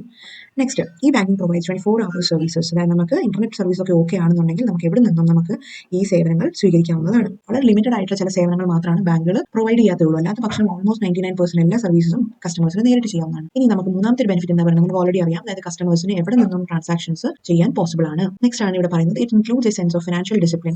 അതായത് ഓരോ ട്രാൻസാക്ഷനും നമ്മൾ തന്നെ അറിഞ്ഞുകൊണ്ടും ചെയ്യുന്നത് കൊണ്ട് ഒരു ഫിനാൻഷ്യൽ ഡിസിപ്ലിൻ വരാൻ ചാൻസ് ഉണ്ട് എന്നാണ് പറയുന്നത്. അടുത്താണ് ഗ്രേറ്റർ കസ്റ്റമർ സാറ്റിസ്ഫാക്ഷൻ. ഇവിടെ ജസ്റ്റ് എന്ന് വെച്ചാൽ ട്രാൻസാക്ഷൻസിനെ മൊത്തത്തിൽ നമ്മൾ ഇപ്പോൾ പഠിച്ച ഈ സാധനങ്ങൾ എല്ലാത്തിനെയും കൂടി സമറൈസ് ചെയ്തിട്ടുള്ളൂ. ഓക്കെ, അപ്പോൾ ഇതൊക്കെ ജസ്റ്റ് ഗോ ത്രൂ ചെയ്യാം. നെക്സ്റ്റ് നമുക്ക് പഠിക്കാനുള്ള ഒരു കോൺസെപ്റ്റ് ആണ് അബൌട്ട് ഇൻഷുറൻസ്. ഇൻഷുറൻസ് എന്ന് പറഞ്ഞ കോൺസെപ്റ്റ് എന്താണെന്ന് മനസ്സിലാക്കുക. നമ്മൾ പലപ്പോഴും കേട്ടിട്ടുണ്ടല്ലേ, ഇൻഷുറൻസ് കമ്പനികൾ കണ്ടിട്ടുണ്ട്, ഇൻഷുറൻസിന്റെ ഏജന്റുമാരെ കണ്ടിട്ടുണ്ട്. പിന്നെ അതുപോലെ നമ്മൾ കേൾക്കാത്തൊരു കോൺസെപ്റ്റ് അല്ല ഇത് അല്ലേ. അപ്പോൾ ഇൻഷുറൻസ് എന്ന് പറയുന്നതിന്റെ ഒരു കോൺസെപ്റ്റ് എന്താണ്, അടിസ്ഥാനം എന്താണ്? ഇത് ഇത്രയേ ഉള്ളൂ, നമ്മുടെ പേടിനെ മുതലെടുക്കുകയാണ് ശരിക്കും പറഞ്ഞാൽ അല്ലേ. ബിക്കോസ് അതൊരു ശരിക്കും പറഞ്ഞാൽ ഒരു പോസിറ്റീവ് കാര്യമാണോ നെഗറ്റീവ് കാര്യമാണോ എന്ന് ചോദിച്ചാൽ അറിയില്ല. പക്ഷേ എന്താണെങ്കിലും ഇപ്പം നല്ല ഹൈ പീക്ക് ആയിട്ട് ഇൻകം ഏൺ ചെയ്യുന്ന ഒരു കമ്പനികളുടെ ഒരു സെക്ടറാണ് ഇൻഷുറൻസ് സെക്ടർ. ബിക്കോസ് എന്തുകൊണ്ടാണെന്ന് വെച്ചാൽ ഇപ്പോൾ നമ്മൾ നോക്കിയാൽ നമ്മൾ യാത്ര ചെയ്ത് പോവുകയാണ്. അപ്പം ഈ ഒരു ഡെത്ത് എന്ന് പറയുന്ന സാധനം നമുക്കറിയാലോ, ഇത് എപ്പോൾ വേണേലും നമുക്ക് വേണ്ടി ഇങ്ങനെ എവിടെ വേണേലും വെയിറ്റ് ചെയ്തിരിക്കും. പ്രത്യേകിച്ച് ഇന്നത്തെ കാലത്ത് പ്രായം ഒരു ഘടനയല്ല അല്ലേ. കുഞ്ഞു പിള്ളേർക്ക് വരെ ഡയബറ്റിക് ആവാറുണ്ട്, അതേപോലെ ക്രോണിക് ആയിട്ടുള്ള ഡിസീസസ് വരാറുണ്ട്. എന്നാൽ 100-150 വയസ്സ് വരെ, 150 ഇല്ല എന്നാലും 100 വയസ്സ് വരെ ഇരിക്കുന്ന ആൾക്കാരും ഒക്കെ ഉണ്ട് അല്ലെ, ഒരു കുഴപ്പമില്ലാണ്ടുള്ള പ്രായമുള്ളവരുണ്ട്. അപ്പം ഇങ്ങനെ ഡെത്ത് എന്ന് പറയുന്ന സംഭവം എപ്പോൾ വേണേലും സംഭവിക്കാം. ആക്സിഡൻസ് എന്ന് പറയുന്നത് എപ്പോൾ വേണേലും സംഭവിക്കാം. ഇതൊന്നും നമുക്ക് പ്രെഡിക്റ്റ് ചെയ്യാൻ പറ്റുന്ന കാര്യങ്ങളല്ല ഒരു പരിധി വരെ. അപ്പം നമുക്ക് എന്ത് ചെയ്യാം, ഈ സാധനങ്ങളൊക്കെ ഇപ്പം എന്തായാലും സംഭവിക്കാൻ ചാൻസ് ഉണ്ടെന്ന് നമുക്കറിയാം അല്ലെ. ആക്സിഡൻസ് സംഭവിക്കാൻ ചാൻസ് ഉണ്ടാവാം, ഡെത്ത് ഉറപ്പായും എന്നേലും വരാനുള്ളതാണെന്ന് അറിയാം. അപ്പോൾ അതിനുവേണ്ടി നമ്മൾ എന്ത് ചെയ്യണം, നമ്മളൊരു ഇൻഷുറൻസ് എടുക്കണം. അതായത് ഇന്ന കാരണം കൊണ്ട്, അതായത് ഇപ്പോൾ ഫോർ എക്സാമ്പിൾ ആക്സിഡന്റിനെയാണ് നമ്മളിപ്പോൾ ഇൻഷുറൻസ് എടുത്തിരിക്കുന്നതെങ്കിൽ, ആക്സിഡന്റ് പറ്റുവാണെങ്കിൽ ഇയാൾ പറയുകയാണ്, എനിക്ക് ആക്സിഡന്റ് പറ്റുവാണെങ്കിൽ എൻ്റെ ഫാമിലിക്ക് ഒരു 20 lakhs എമൗണ്ട് കൊടുത്തേ എന്ന് പറയുകയാണ്. അപ്പൊ എന്താ ഉദ്ദേശിക്കുന്നത്, ഈ ഒരു വ്യക്തി ഫാമിലിയിൽ കൊടുത്തോണ്ടിരിക്കുന്ന, അതായത് ഈ ഒരു ബ്രെഡ് വിന്നർ എന്ന് വേണമെങ്കിൽ പറയാം, അല്ലെങ്കിൽ ബ്രെഡ് വിൻ ചെയ്യുന്നല്ല, ഈ ഒരു വ്യക്തി ആയിരിക്കും ചിലപ്പോൾ ഈ ഫാമിലിയിലോട്ട് ഫണ്ട് അല്ലെങ്കിൽ പൈസ കൊടുക്കുന്നതും ഈ ഫാമിലിനെ മൊത്തത്തിൽ നോക്കി നടത്തുന്നതൊക്കെ ഈ ഒരു വ്യക്തി ആയിരിക്കാം. ഈ ഒരു വ്യക്തിയുടെ ബലത്തിലാണ് ഈ ഫാമിലി റൺ ചെയ്ത് പോകുന്നത്. പക്ഷേ ഈ ഒരു വ്യക്തി ഇല്ലാണ്ടായി കഴിഞ്ഞാൽ എന്ത് സംഭവിക്കും, ഈ ഫാമിലി ഒരു അനാഥരായി പോകും അല്ലെ. അവർക്കെന്ന് വെച്ചാൽ വേറെ ഒരു സോഴ്സ് ഇല്ല, വരുമാനം ഇല്ല, കുട്ടികൾ കാണും, അവരെ പഠിപ്പിക്കണം. അപ്പൊ അങ്ങനെ പല കാര്യങ്ങളുള്ളപ്പം ഇവരുടെ ഫാമിലി എന്ത് ചെയ്യും, ആകെ ലോസ്റ്റ് ആയി പോലെ ആയിപ്പോകും. അപ്പൊ അതിൽ നിന്ന് പ്രൊട്ടക്ട് ചെയ്യാൻ വേണ്ടിയിട്ടാണ് ഇൻഷുറൻസ് കമ്പനി പറയുന്നത്, നിങ്ങൾ എല്ലാ വർഷവും എന്ത് ചെയ്യണം, ഓരോ ഇൻസ്റ്റാൾമെന്റ് ആയിട്ട് ഞങ്ങൾക്ക് കുറച്ച് പൈസ തരണം. അപ്പം നിങ്ങൾക്ക് എപ്പോഴെങ്കിലും ആക്സിഡന്റ് ആവോ, ഡെത്ത് ആവോ, അല്ലെങ്കിൽ പ്രോബ്ലംസ് സംഭവിക്കുകയോ ചെയ്ത് കഴിഞ്ഞാൽ ഞങ്ങൾ ഈ ഒരു തുക നിങ്ങളുടെ ഫാമിലിക്ക് കൊടുക്കും എന്നാണ് പറയുന്നത്. അപ്പൊ നമ്മൾ നോക്കിയാൽ നമ്മളെപ്പോഴും ആഗ്രഹിക്കുന്നത് എന്താണ്, നമ്മൾ ₹1 നമ്മൾ കൊടുത്തു കഴിഞ്ഞാൽ തിരിച്ച് ₹2 കിട്ടണമെന്നാണ് നമ്മൾ പ്രാർത്ഥിക്കുന്നത് അല്ലെ. എപ്പോഴും അതല്ലേ നമുക്കൊരു പ്രോഫിറ്റ് എന്ന് പറയാൻ പറ്റുന്നത്. തീർച്ചയായും അതെ. പക്ഷേ ഇത് ഏക ബിസിനസ്സാണ്. അതായത് നമ്മളിപ്പോൾ ഒരു ₹1000 നമ്മളൊരു പ്രീമിയം അടച്ചു എന്ന് വെച്ചു, ₹1000 ഒരു പ്രീമിയം അടച്ചു. അത് ദൈവമേ ₹1000 വെറുതെ പോയാലും ഒരു ആക്സിഡന്റ് പോലും ഉണ്ടായില്ലല്ലോ എന്ന് ആരും പ്രാർത്ഥിക്കുമോ?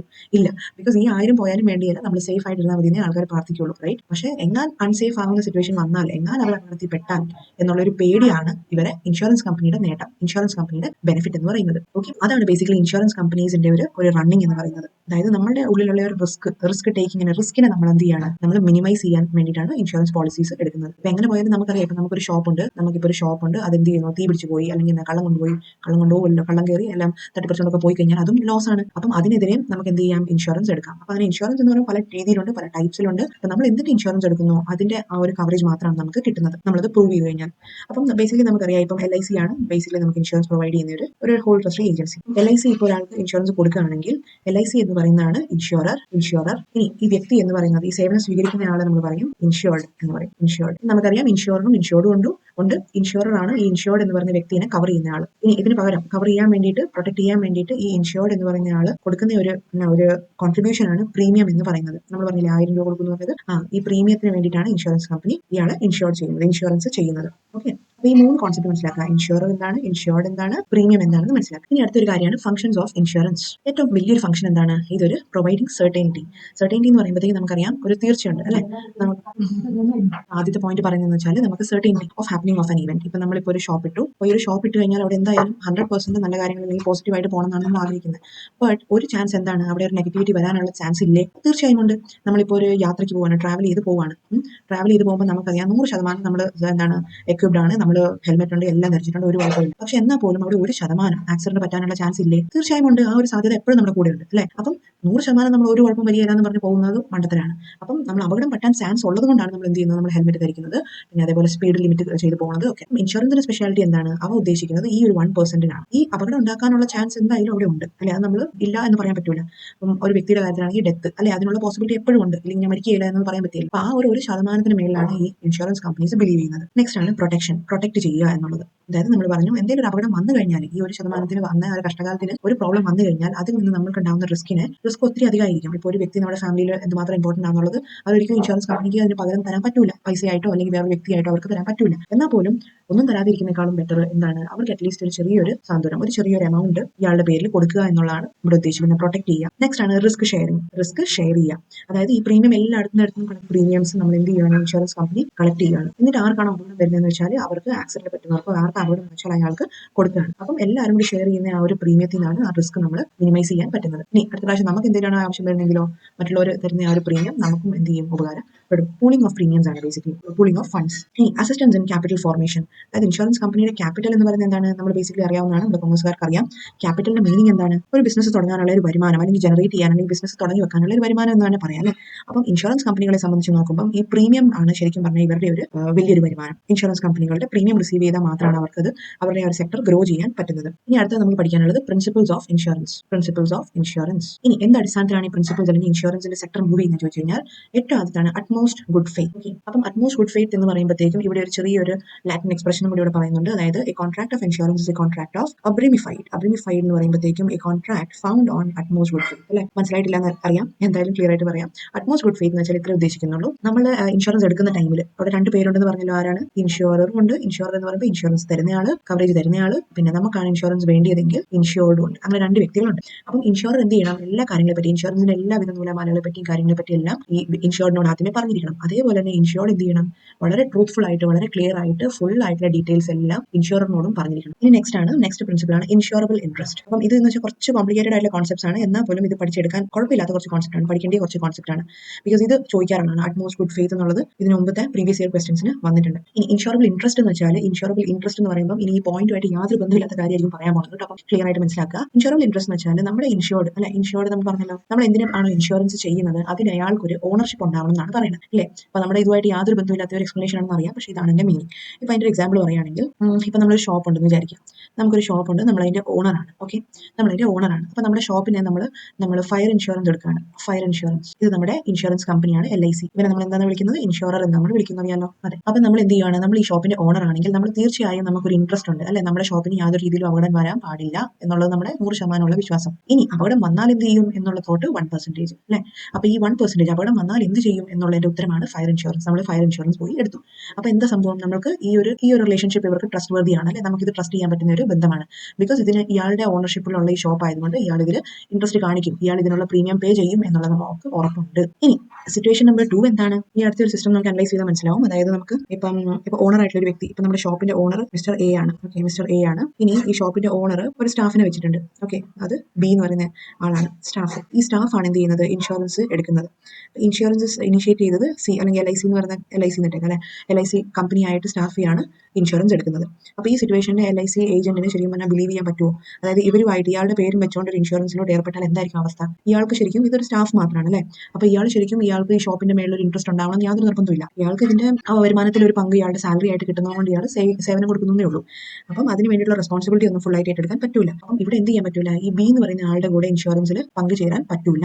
ബിക്കോസ് പ്രീമിയം പേ ചെയ്യേണ്ടത് ആരാണ്, ഈ ഷോപ്പിൽ റിയൽ ആയിട്ടുള്ള ഇൻട്രസ്റ്റ് ഉള്ള ആളാണ്. ഇൻട്രസ്റ്റ് എന്ന് പറയുമ്പോൾ ഓണർഷിപ്പിലുള്ള ഒരാളാണ് ഈ എ എന്ന് പറയുന്ന വ്യക്തി. അപ്പം എ ആണ് LIC ആയിട്ട് റെസ്പോൺസിബിൾ ആവേണ്ടത്. ഇനി അടുത്ത ഒരു പോയിന്റ് എന്ന് വെച്ചാൽ 4ാമത്തെ പോയിന്റ് പറയുന്നത് പ്രോക്സിമേറ്റ് കോസ്റ്റ് എന്ന് പറയുമ്പോഴത്തേക്ക് നമുക്ക് മനസ്സിലാക്കാൻ പറ്റും. ഇവിടെ പറയുന്നത് എന്ന് വെച്ചാൽ നമ്മുടെ ഇൻഷുറൻസ് എടുക്കുമ്പോൾ ഇൻഷുറൻസിന്റെ ഡോക്യുമെന്റ് ഒക്കെ സൈൻ ചെയ്യുമ്പോൾ ഇവിടെ ചില കണ്ടീഷൻസ് പറയുന്നുണ്ട്. ഈ കണ്ടീഷൻസിൽ നമ്മുടെ ഇൻഷുറൻസിൽ ഏത് കണ്ടീഷനാണ് അല്ലെങ്കിൽ എന്ത് കാരണം കൊണ്ടാണ്, ഫോർ എക്സാമ്പിൾ ഫയർ ആണ് എന്ന നമ്മുടെ ഇൻഷുറൻസിന്റെ കാരണം പറഞ്ഞിരിക്കുന്നെങ്കിൽ ഈ ഒരു കാരണം കൊണ്ട് മാത്രമാണ് നമുക്ക് ഇൻഷുറൻസിന്റെ കവറേജ് കിട്ടുള്ളൂ. അപ്പം നമ്മുടെ ഇപ്പോൾ ഒരു ഷോപ്പ് ഉണ്ട്, അപ്പം നമ്മൾ അതിന് തീപിടിത്തം വന്നാൽ മാത്രമാണ് നമുക്ക് അതിന്റെ കവറേജ് കിട്ടുള്ളൂ എന്ന് പറഞ്ഞു. അപ്പൊ ഈ ഷോപ്പിൽ എന്ത് ചെയ്തു, ഇതിൽ തെഫ്റ്റ് ഉണ്ടായി. തെഫ്റ്റ് എന്ന് വെച്ചാൽ അറിയാലോ, കള്ളം കയറിയിട്ട് നാശനഷ്ടം ഉണ്ടായി. ഓക്കെ, കള്ളം കയറിയിട്ട് ഒരു 1 lakh rupees അടിച്ചു മാറ്റിക്കൊണ്ട് പോയി കഴിഞ്ഞാൽ ഇതിന് വേണ്ടിയിട്ട് ഇൻഷുറൻസ് കമ്പനിയുടെ അടുത്തോട്ട് പോകാൻ പറ്റുമോ, ഇല്ല. ബിക്കോസ് ഇതൊരു പ്രോക്സിമേറ്റ് കോസ് അല്ല. പോളിസി ഡോക്യുമെന്റിൽ എന്ത് കാരണത്തിന് വേണ്ടിയിട്ടാണ് നമ്മൾ ഇൻഷുറൻസ് ഏറ്റെടുക്കുന്നത് വെച്ചാൽ അതിന് വേണ്ടിയിട്ട് മാത്രമായിരിക്കും നമുക്ക് അതിന്റെ കവറേജ് കിട്ടുക. ഇനി 5th one ആണ് സബ്രോഗേഷൻ. ഈ സബ്രോഗേഷൻ എന്ന് പറഞ്ഞ പോയിന്റ് കൊണ്ട് എന്താ ഉദ്ദേശിക്കുന്നത്, അതായത് നമ്മൾ ശ്രദ്ധിച്ച് മനസ്സിലാക്കുക, ഇതൊക്കെ വളരെ ഇമ്പോർട്ടന്റ് ആയിട്ടുള്ള പോയിന്റ്സ് ആണ് കേട്ടോ. സബ്രോഗേഷൻ പ്രിൻസിപ്പിൾ കൊണ്ട് ഉദ്ദേശിക്കുന്നത്, നമ്മളിപ്പോൾ ഇപ്പം ഒരു ഇൻഷുർഡ് എന്ന് പറയുന്ന ആളുണ്ടെന്ന് പറഞ്ഞല്ലോ, ഇൻഷുർഡ് ആയിട്ടുള്ള ഒരു വ്യക്തി, ഇയാൾക്ക് ഒരു വെഹിക്കിൾ ഉണ്ടായിരുന്നു, ഇയാൾക്ക് ഒരു വണ്ടി ഉണ്ടായിരുന്നു. ആ സംഭവം എന്ത് പറഞ്ഞു, തീ പിടിച്ച് ആകെ നശിച്ച് പ്രശ്നമായി പോയി. അപ്പം ഇൻഷുറൻസിന്റെ തുക എന്ത് കിട്ടി, ആരുടെ അടുത്ത് കിട്ടി, LIC എന്ന് പറയുന്ന ഇൻഷുററിന്റെ അടുത്ത് നിന്ന് ഇയാൾക്ക് കിട്ടി. അപ്പൊ ഇത്രയും നാളും എന്ത് സംഭവിച്ചു, ഇൻഷുർഡ് ആയിരുന്നു ഇതിന്റെ ഓണർ ആയിട്ടിരുന്നത്, ഈ വണ്ടിയുടെ ഓണർ ആയിട്ടിരുന്നത്. ഇനി ഈ വണ്ടി മുഴുവൻ നാശകോശമായി ഒരു രക്ഷയില്ലാണ്ട് ഇയാളുടെ വെയിറ്റിംഗ് ഷെഡിൽ കിടക്കാണ്. ഓക്കെ, അപ്പം ഈ LIC എന്ത് ചെയ്തു, LIC ഇതിനുള്ള കോമ്പൻസേഷനും പേ ചെയ്തു. പ്രീമിയം ഇൻഷുർഡ് അങ്ങോട്ട് പേ ചെയ്തു, അതേപോലെ തന്നെ LIC എന്ത് ചെയ്തു, അതിനുള്ള കോമ്പൻസേഷനും കൊടുത്തു. ഓക്കെ, ഇനി എന്ത് സംഭവിക്കും, കോമ്പൻസേഷൻ ഒക്കെ കൊടുത്തു, ഇയാൾക്കുണ്ടായ നഷ്ടമൊക്കെ പരിഹരിച്ചു. ഇനി ഇയാൾക്ക് മനസ്സിലായി, ഈ ഇൻഷുർഡിന് മനസ്സിലായി, ഈ വണ്ടീനെ നമുക്ക് ആക്രി വിലയ്ക്ക് വേണമെങ്കിൽ വിൽക്കാം അല്ലെ. ആക്രി വിലയ്ക്ക് വിറ്റാൽ എന്ത് ചെയ്യും, ഒരു പെർട്ടിക്കുലർ എമൗണ്ട് എന്തായാലും അവർക്ക് കിട്ടും അല്ലെ.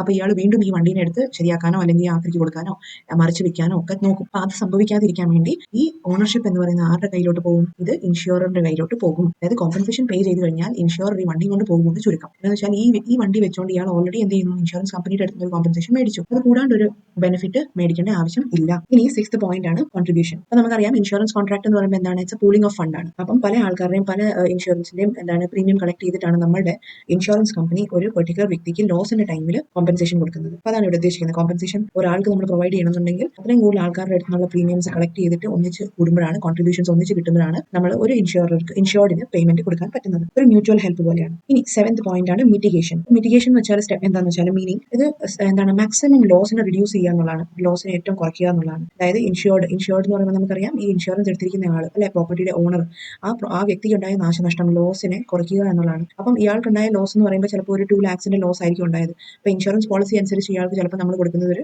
1 lakh ആയിരിക്കും കൊടുക്കുന്നത്. ഓക്കെ, അപ്പം അങ്ങനെയാണെങ്കിൽ എന്താ സംഭവിക്കുക? തീർച്ചയായും 2 ലക്ഷം കയ്യിൽ നിന്ന് പോകുന്നേക്കാളും ഭേദമല്ലേ 1 lakh നമുക്ക് തിരിച്ചു കിട്ടുമ്പോൾ 1 lakh മാത്രം ലോസ് ആയി എന്ന് വിചാരിച്ചാൽ മതി അല്ലേ.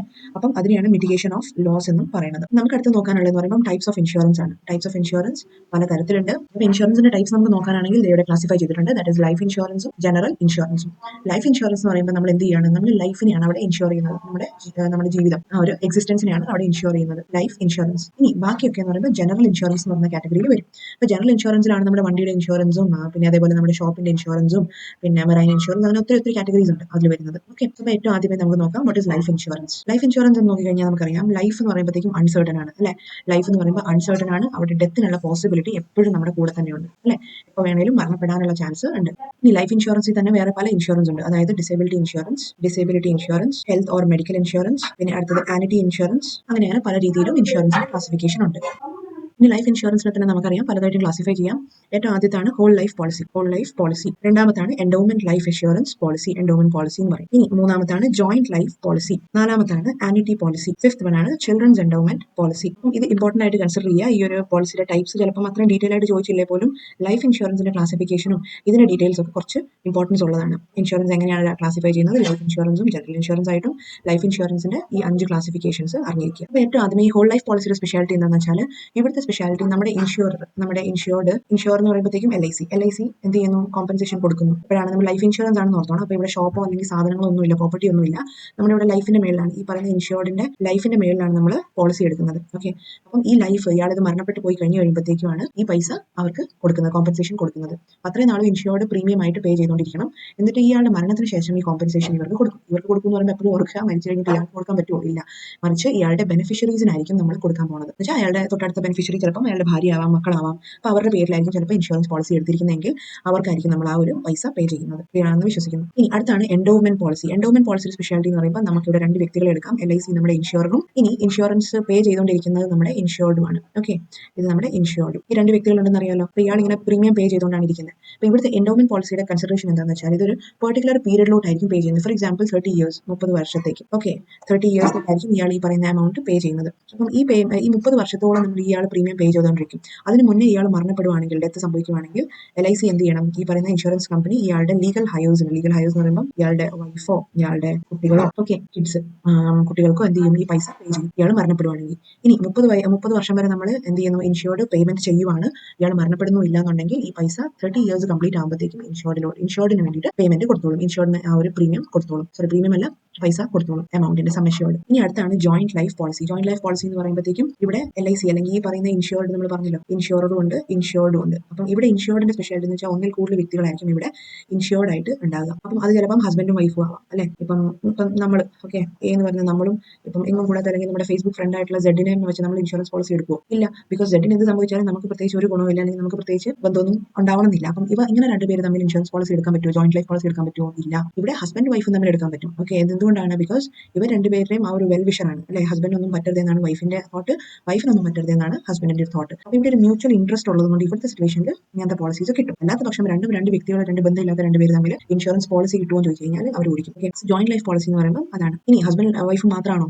2 മ്യൂച്വലി ഇൻട്രസ്റ്റ് ഉള്ള വ്യക്തികൾ ആരും ആവാം. ഫോർ എക്സാമ്പിൾ ഒരു പാർട്ണർഷിപ്പ് ഫേമിലുള്ള 2 പാർട്ട്നേഴ്സിന്റെ ഇടയിലും ആവാം. ഓക്കെ, ഇനി അടുത്താണ് ആനിറ്റി പോളിസി. ആനിറ്റി പോളിസി എന്ന് പറയുമ്പോൾ പേര് പോലെ തന്നെയാണ്. ഇതെന്താണ്? ഇവിടെ ഒരു പെർട്ടിക്കുലർ ഏജ് വരെ എൽ ഐ സി നമുക്ക് വീണ്ടും വരച്ചേക്കാം. എൽ ഐ സി ഉണ്ട്, പിന്നെ അതേപോലെ നമ്മുടെ ഇൻഷുറൻസിന്റെ പേ ചെയ്യുന്ന ആളും ഉണ്ട്. ഇപ്പൊ പ്രീമിയം ഒക്കെ പേ ചെയ്തുകൊണ്ടിരിക്കുകയാണ്. ഇനി ഈ പോളിസി എടുത്തിരിക്കുന്നത് നമ്മൾ ഒരു പെർട്ടിക്കുലർ ഏജ്, ഫോർ എക്സാമ്പിൾ 20 അല്ലെങ്കിൽ 30 years കഴിഞ്ഞിട്ട് പേ ചെയ്യാനുള്ളതായിരിക്കും. അപ്പം ഇയാൾ എന്ത് ചെയ്യുന്നു?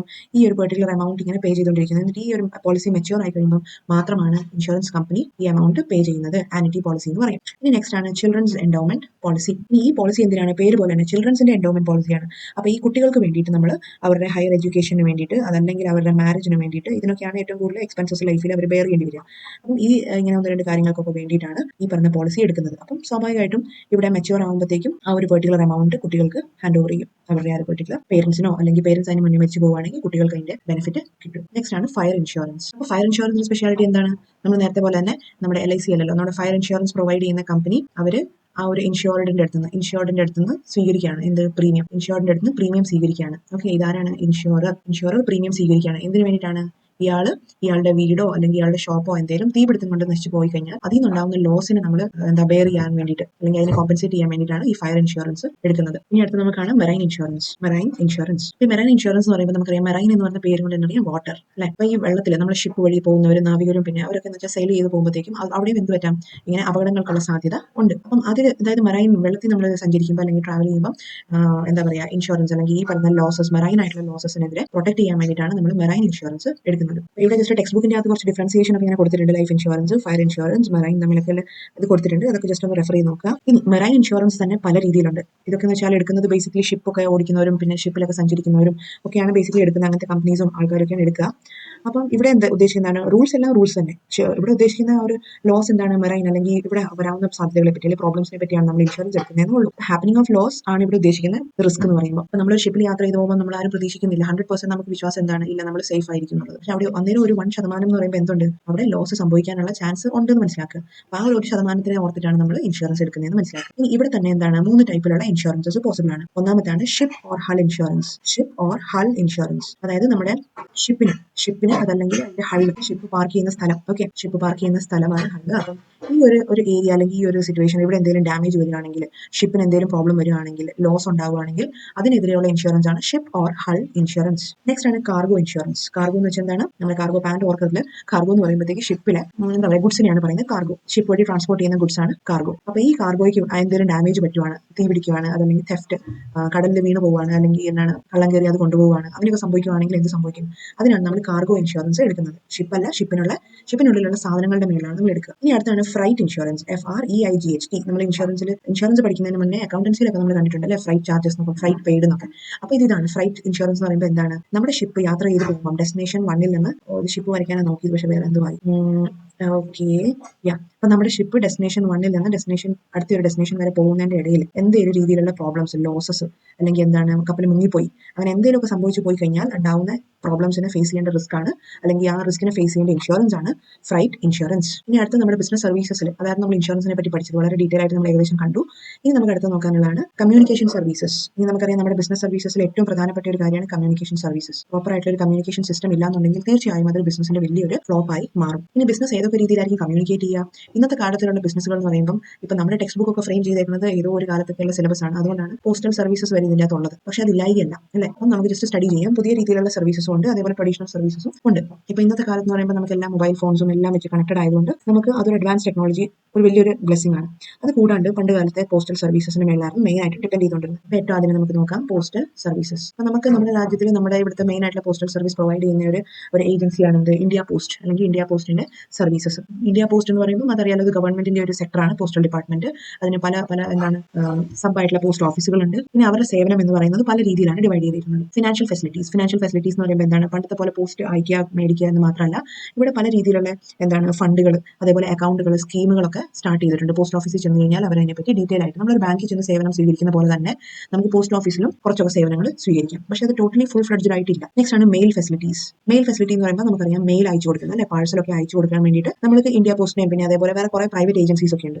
അപ്പം അതിനൊക്കെ ബ്ലൂ ഡാർട്ട് പിന്നെ അതുപോലെ ഒത്തിരി ഏജൻസീസ് ഉണ്ട്. അപ്പോൾ അതിനൊക്കെ നമ്മൾ ഡിപ്പെൻഡ് ചെയ്യും. പിന്നെ അതേപോലെ അടുത്താണ് ടെലികോം സർവീസസ് എന്ന് പറഞ്ഞ അടുത്തൊരു കമ്മ്യൂണിക്കേഷൻ ഏജന്റ് ആണ്. നമ്മുടെ ഇന്ത്യയിൽ നമ്മൾ ഏറ്റവും വലുതായിട്ട് അല്ലെങ്കിൽ നമ്മൾ ഏറ്റവും ഡിപ്പെൻഡന്റ് ആയിട്ട് ഫോളോ ചെയ്യുന്ന ഒരു telecom അതോറിറ്റിയാണ് BSNL, Bharat Sanchar Nigam limited എന്ന് പറഞ്ഞ BSNL ആണ്. ഇതിന്റെ മേളിൽ റെഗുലേറ്റ് ചെയ്യുന്ന ഏത് ആക്ട് ആണെന്ന് ചോദിച്ചാൽ ട്രൈ എന്ന് പറഞ്ഞ ആക്ട് ആണ്. TRAI. നമ്മൾ പലപ്പോഴും കേട്ടിട്ടുണ്ടായിരിക്കുമല്ലോ ട്രൈയുടെ ഓരോ മെസ്സേജസും ഒക്കെ വരാറുണ്ട് നമ്മുടെ ഫോണിൽ. അപ്പോൾ ട്രൈയുടെ ഫുൾ ഫോം ആണ് telecom regulatory authority of India. അപ്പോൾ അവരാണ് മെയിൻ ആയിട്ടും ഈ പറയുന്ന നമ്മുടെ ഇന്ത്യയിൽ ഗവൺ ചെയ്യുന്ന കമ്മ്യൂണിക്കേഷൻ സിസ്റ്റത്തിനെയൊക്കെ റൂൾ ചെയ്യുന്നത്. ഇനി ഈ പറയുന്ന ഒരു ടെലികോം അതോറിറ്റി പ്രൊവൈഡ് ചെയ്യുന്ന 2-3 സേവനങ്ങളാണ്. First of all cellular mobile services. അതായത് നമ്മൾ എപ്പോഴും സ്ഥിരം യൂസ് ചെയ്യുന്ന മൊബൈൽ ഫോൺസിന്റെ വോയിസ്, നോൺ വോയിസ്, പിന്നെ അതേപോലെ ഡേറ്റ സർവീസസ്, മെസ്സേജിംഗ്, ഇതെല്ലാം ഇതിന്റെ ഒരു പെർവ്യൂവിൽ വരുന്നതാണ് സെല്ലുലർ മൊബൈൽ സർവീസസ്. പിന്നെ അടുത്താണ് ഫിക്സ്ഡ് ലൈൻ സർവീസസ്. ഇതൊക്കെ എന്ന് വെച്ചാൽ ഇന്നത്തെ കാലത്ത് ഒത്തിരി കുറവാണ്. നമ്മൾ ഇന്നത്തെ കാലത്ത് എല്ലാ മൊബൈൽ ഫോൺസിന്റെ യൂസ് ആയതുകൊണ്ട് ഈ ഫിക്സ്ഡ് ലൈൻ സർവീസസ് എന്ന് പറയുമ്പോൾ വേറെ ഒന്നുമല്ല, നമ്മുടെ ലാൻഡ് ഫോണുകളാണ് അല്ലെ. ലാൻഡ് ഫോണുകളുടെ യൂസ് എന്ന് പറയുമ്പോൾ വളരെ കുറവാണ്. ടെലികോം സർവീസസിൽ അടുത്തായിട്ട് നമ്മൾ കാണാൻ പോകുന്നതാണ് മൂന്നാമത്തെ ഒരു പോയിന്റ് ആണ് കേബിൾ സർവീസസ്. കേബിൾ സർവീസസ് എന്ന് പറയുമ്പോൾ പേരിൽ തന്നെ അറിയാം നമുക്ക്. ഇത് എന്ന് വെച്ചാൽ ഓരോ കേബിൾ നെറ്റ്വർക്കുകളാണ് അല്ലെ. നമുക്ക് പണ്ടൊക്കെ എന്ന് വെച്ചാൽ ടിവിയുടെ കേബിൾ ആന്റിന വഴിയായിരുന്നു നമ്മൾ TV കണ്ടുകൊണ്ടിരുന്നത് അല്ലെ. പണ്ടത്തെ കാലത്തൊക്കെ ഇതുപോലത്തെ കേബിൾസിനാണ് പ്രാധാന്യം. അപ്പോൾ ഇത് ലൈൻ കേബിളിന് എന്തെങ്കിലും ഒരു തകരാറ് വന്നു കഴിഞ്ഞാൽ നമ്മുടെ ഇലക്ട്രിസിറ്റി ഒക്കെ ആണെങ്കിലും ഇപ്പോൾ അതുപോലെയാണ്. അപ്പോൾ എന്തെങ്കിലും തകരാറ് വന്നു കഴിഞ്ഞാൽ നമുക്ക് പിന്നെ സർവീസ് കിട്ടിയില്ല അല്ലെ. അത് പിന്നെ ശരിയായി കഴിഞ്ഞാൽ മാത്രമാണ് നമുക്കത് കിട്ടുന്നത്. അപ്പോൾ ഇത് പല രീതിയിലും കേബിൾ സർവീസസ് കമ്മ്യൂണിക്കേഷൻ വേയിൽ നോക്കിക്കഴിഞ്ഞ് കഴിഞ്ഞാൽ ഇവിടെ പല രീതിയിലും നമുക്ക് പണ്ടൊക്കെ എന്ന് പറയുമ്പോഴത്തേക്കും ജസ്റ്റ് ടെലിഫോണിക്കലി ഉള്ള കേബിൾസ് ടെലിഫോണിന് വേണ്ടിയിട്ട് മാത്രമുള്ള കേബിൾ കണക്ഷൻസ് ആയിരുന്നു ഓർമ്മയുണ്ടായിരുന്നത്. ഇന്ന് പക്ഷേ കേബിൾ കണക്ഷൻ അത് മാത്രമല്ല, നെറ്റ് യൂസ് ചെയ്യണമെങ്കിൽ ഫൈബറിന്റെ കേബിളുകൾ വലിക്കാറുണ്ട്, ഏഷ്യാനെറ്റ് ഫൈബർ അങ്ങനെ കേട്ടിട്ടുണ്ടായിരിക്കുമല്ലോ. അപ്പം നെറ്റിന് വേണ്ടിയിട്ട്, പിന്നെ അതേപോലെ തന്നെ നമുക്ക് വൈഫൈ കണക്ഷൻ അതിന് സെയിം തന്നെ അല്ലെ, വൈഫൈ കണക്ഷന് വേണ്ടിയിട്ട്. അതുപോലെ തന്നെ പല യൂസേജസും ഇപ്പോൾ ഫൈബർ കേബിൾസിന്റെ യൂസ് വന്ന വഴി ഒത്തിരി എന്താണ് ഫ്യൂച്ചറിസ്റ്റിക് തലത്തിൽ നോക്കി കഴിയുമ്പോൾ പല രീതിയിലും നമുക്കിത് യൂസ് ചെയ്യാവുന്നതാണ്. കേബിൾ സർവീസസ് എന്ന് പറയുമ്പോൾ ഇത്രയും മനസ്സിലാക്കുക, ഇതൊരു കേബിൾ നെറ്റ്വർക്കാണ്. ആ നെറ്റ്വർക്ക് വഴി എന്ത് ചെയ്യുന്നു, സേവനം നമ്മൾ എത്തിക്കുകയാണ്. ഇതിന് ശരിക്കും പറഞ്ഞാൽ നമുക്ക് ഫിക്സ്ഡ് ലാൻഡ് ഫോൺ സർവീസിന്റെ ഒരു കാറ്റഗറിയിലും പെടുത്താവുന്നതാണ്. ലാൻഡ് ഫോൺ എന്ന് പറയുമ്പോൾ അറിയാലോ, അതിന്റെ അത് കേബിൾ നെറ്റ്വർക്ക് തമ്മിലുള്ള ഒരു ലിങ്ക് ആണ്. പക്ഷേ നമ്മുടെ മൊബൈൽ ഫോൺസ് ഒക്കെ നമ്മൾ പഠിച്ചത് എന്താണ്, അവിടെ ഒരു കേബിൾ ഒന്നുമില്ല. പക്ഷേ തീർച്ചയായും അവിടെയും വേറെ സംഭവം ഉണ്ട്. അവിടെ കണക്റ്റഡ് കേബിൾ അല്ലേ പോലും അവിടെ സിഗ്നൽ വഴി നമുക്ക് എന്താണ്, നമ്മൾ ഇത് ടവറാണ് കേട്ടോ ഉദ്ദേശിച്ചത്, ആ ടവറിൽ കിട്ടുന്ന സിഗ്നൽ വഴിയാണ് നമ്മൾ ഈ ഒരു ഇൻഫർമേഷൻ എക്സ്ചേഞ്ച് ചെയ്യുന്നതെന്ന് നമുക്ക് മനസ്സിലാക്കാം. അപ്പോൾ അതും അവിടെയും ശരിക്കും പറഞ്ഞാൽ കേബിൾ സർവീസസ് ഉണ്ട്, വലിയ വലിയ ടവറുകളുടെ ഇടയിലാണെന്നേ ഉള്ളൂ. പക്ഷേ നേരിട്ട് ലാൻഡ് ലൈൻ സർവീസസ് എന്ന് പറയുമ്പോഴത്തേക്കും അത് നേരിട്ട് ഈ ഒരു കേബിൾ വഴി കണക്റ്റഡ് ആണ്. അപ്പോൾ എവിടെയെങ്കിലും കേബിളിൽ തകരാറൊക്കെ വന്നു കഴിഞ്ഞാൽ അവിടെ നമ്മുടെ സർവീസസ് എൻഡ് ആവും. നെക്സ്റ്റ് ആണ് VSAT സർവീസസ്. VSAT എന്ന് പറയുമ്പോഴത്തേക്കും വെരി സ്മോൾ അപ്പർച്ചർ ടെർമിനൽ എന്നാണ് ഇത് പറയുന്നത്. ഇതൊരു സാറ്റലൈറ്റ് ബേസ്ഡ് ആയിട്ടുള്ള ഒരു കമ്മ്യൂണിക്കേഷൻ സർവീസ് ആണ്. അപ്പോൾ നമുക്കറിയാം സാറ്റലൈറ്റ് ബേസ്ഡ് ആണെന്ന് പറയുമ്പോൾ എന്താണ്, ഇത് നമ്മുടെ ഇച്ചിരി ചളങ്ങിപ്പോയ എർത്ത് ആണെന്ന് വിചാരിക്കുക. ഓക്കെ, ഇതൊക്കെ നമ്മുടെ എർത്താണ്, ഫൈൻ. അപ്പൊ ഇവിടെ നിന്ന് എന്താണ് നമ്മളറിയാം, ഇതിന്റെ മേളിൽ ഒരു സാറ്റലൈറ്റ് ഉണ്ട് അല്ലെ, ഇങ്ങനത്തെ ഒരു സാധനം സാറ്റലൈറ്റ് ഇവിടെ ഇങ്ങനെ പ്രവർത്തിക്കുന്നുണ്ട്. അപ്പൊ നമ്മൾ ഇവിടെ നിന്ന് എന്ത് ചെയ്യുന്നു, ഇവിടുന്ന് പോയിന്റ് നമ്പർ എയിൽ നിന്ന് നമ്മളൊരു കോൾ വിളിക്കുകയാണ്, ബിയിൽ ഇരിക്കുന്ന ആളോട് വിളിക്കുമ്പോൾ നേരിട്ട് നമ്മൾ പോവാണോ ചെയ്യുന്നത്? അല്ല, വിളിച്ചാൽ കിട്ടത്തുമില്ല എന്ന് പറയുമ്പോഴത്തേക്കും അതെന്താ സംഭവം, ആളുടെ പ്രശ്നമൊന്നും ആയിരിക്കില്ല. ഈ പറയുന്ന നെറ്റ്വർക്ക് പോകുന്നത് ആദ്യം സാറ്റലൈറ്റിലോട്ടാണ്, പിന്നെ ആ സാറ്റലൈറ്റ് ത്രൂ റിഫ്ലക്ട് ചെയ്തിട്ടാണ് അടുത്ത ആളെ കണക്ട് ചെയ്യുന്നത്. ഇതൊരു ട്രയാങ്കുലർ സിസ്റ്റം പോലെയാണ്. അപ്പം ഇതും എന്താണ്, VSAT സർവീസസ് എന്ന് പറയുമ്പോൾ it's basically used by business people. അപ്പം ബിസിനസ്മെൻ ആണെങ്കിലും അവർക്കൊക്കെ യൂസ് ചെയ്യുന്ന അർബൻ റൂറൽ ഏരിയകളിലൊക്കെ, ഗ്രാമപ്രദേശങ്ങളിലും പിന്നെ ഗവൺമെന്റുകളും ബിസിനസ്സുകളും ഒക്കെ യൂസ് ചെയ്യുന്ന ഒരു ടൈപ്പ് ഓഫ് എന്താണ് കമ്മ്യൂണിക്കേഷൻ മാർഗ്ഗമാണ് VSAT. ഇത് സാറ്റലൈറ്റ് ബേസ്ഡ് ആയിട്ടുള്ള ഒരു കമ്മ്യൂണിക്കേഷൻ ആണെന്ന് അറിഞ്ഞിരിക്കുക. പിന്നെ ഇവിടെ നമ്മുടെ ടെക്സ്റ്റ് ബുക്കിന്റെ അകത്ത് ഒരു ചെറിയൊരു ഏരിയ, ഇപ്പം എങ്ങൊന്നും ഒരു ബന്ധമില്ലാത്ത രീതിയിൽ ഇവിടെ എടുത്തിട്ടുണ്ട്, ഡിഫറെന്റ് ടൈപ്സ് ഓഫ് ഇൻഷുറൻസ്. അപ്പോൾ ഇത് നമ്മൾ എക്സ്ട്രാ ടൈപ്സ് ഓഫ് ഇൻഷുറൻസ് ആണ്, ജനറൽ ഇൻഷുറൻസിൽ തന്നെ വരുന്ന എക്സ്ട്രാ ടൈപ്പ് ഓഫ് ഇൻഷുറൻസ് ആണ്. അത് നമുക്ക് ഈ ഒരു ഏരിയ, നമ്മുടെ ടെലികോമിന്റെ ഏരിയ നമ്മൾ ജസ്റ്റ് ഒന്ന് ഒരു 2 പോയിന്റ്സ് കൂടി ഉള്ളൂ, അത് കഴിഞ്ഞ് കഴിയുമ്പോൾ നമുക്ക് നോക്കാം കേട്ടോ. VSAT കഴിഞ്ഞ് കഴിഞ്ഞാൽ അടുത്താണ് DTH സർവീസ്. DTH എന്ന് പറയുമ്പോൾ നമ്മൾ കേട്ടിട്ടുണ്ടല്ലോ അല്ലെ, പലപ്പോഴും ഞാൻ ന്യൂസിലൊക്കെ കേട്ടിട്ടുണ്ട്. DTH എന്ന് പറയുമ്പോൾ എന്താണ്, ഡയറക്റ്റ് ടു ഹോം സർവീസ്. അപ്പം ഇവിടെ ഉദ്ദേശിക്കുന്നത് എന്താ, നമ്മൾ പണ്ടൊക്കെ എന്ന് പറയുമ്പോൾ കുറച്ച് കാലമേ ആയുള്ളൂ നമ്മുടെ ഈ ഒരു സെല്ലുലർ കമ്പനീസ് ഈ ഒരു DTH സെറ്റ് ഓഫ് ബോക്സ് ഒക്കെ ഉണ്ടായിരുന്നു അല്ലെ, ആ ഒരു സെറ്റ് ഓഫ് ബോക്സ് ഒക്കെ ഉണ്ടായിരുന്നു. പിന്നെ അതേപോലെ അതിൽ നിന്ന് നമ്മൾ എന്ത് ചെയ്യുന്നു, ആ ഒരു സിഗ്നൽ ഒക്കെ കണക്ട് ചെയ്ത് എന്തെങ്കിലും തകരാറുണ്ടെങ്കിൽ നമ്മൾ വീടിന്റെ മേളിൽ ഇരിക്കുന്ന ഇതുപോലത്തെ ഒരു കുട പോലത്തെ ഒരു സാധനം ഉണ്ട് അല്ലെ, അപ്പം ആ ഒരു ആന്റിന വെച്ചുകൊണ്ട് നമ്മൾ അതിനൊന്ന് തിരിച്ചും മറിച്ചും ഒക്കെ നോക്കുന്നു. അപ്പം നമ്മുടെ TVക്കകത്ത് എന്ത് കിട്ടും, സാധനം ഒന്നെങ്കിൽ കിട്ടും അല്ലെങ്കിൽ TV നശിപ്പിക്കും. അപ്പം അതുപോലെയായിരുന്നു കാര്യങ്ങൾ. മെയിൻ ആയിട്ടും ഈ പറയുന്ന DTH സർവീസസ് എന്ന് പറയുന്നത് ഇതും എന്താണ്, നമ്മുടെ സാറ്റലൈറ്റ് ബേസ്ഡ് ആണ് കേട്ടോ. സാറ്റലൈറ്റിന്റെ ആ ഒരു കണക്ടിവിറ്റിയാണ് ഇവിടെയും ഉപകാരപ്പെടുന്നത്. നമ്മുടെ TV കിട്ടുന്നില്ല എന്ന് പറയുമ്പോൾ നമ്മൾ ആകെ ടെൻഷൻ ആവും, മഴക്കാർ കയറിയ ഉടനെ തന്നെ DTH സർവീസ് ഒക്കെ നിൽക്കും അല്ലേ. അപ്പോൾ അതെന്തുകൊണ്ടാണ്, നമ്മുടെ ഈ ഒരു സാറ്റലൈറ്റിന്റെ ഇടയിൽ ക്ലൗഡ്സ് ഇങ്ങനെ മേഘങ്ങളൊക്കെ ഇരുണ്ട് കൂടി കയറി വരുമ്പോഴത്തേക്കും സിഗ്നൽ പ്രോപ്പർ ആയിരിക്കില്ല, ഇൻപുട്ട് സിഗ്നൽ ഔട്ട്പുട്ടിലോട്ട് വരണം എന്നുണ്ടെങ്കിൽ അത് പ്രോപ്പർ ആയിരിക്കില്ല. അപ്പോൾ DTH സർവീസസ് അല്ലെങ്കിൽ സാറ്റലൈറ്റ് ബേസ്ഡ് ആയിട്ടുള്ള സർവീസസിന് ചില പോരായ്മകളുണ്ട്.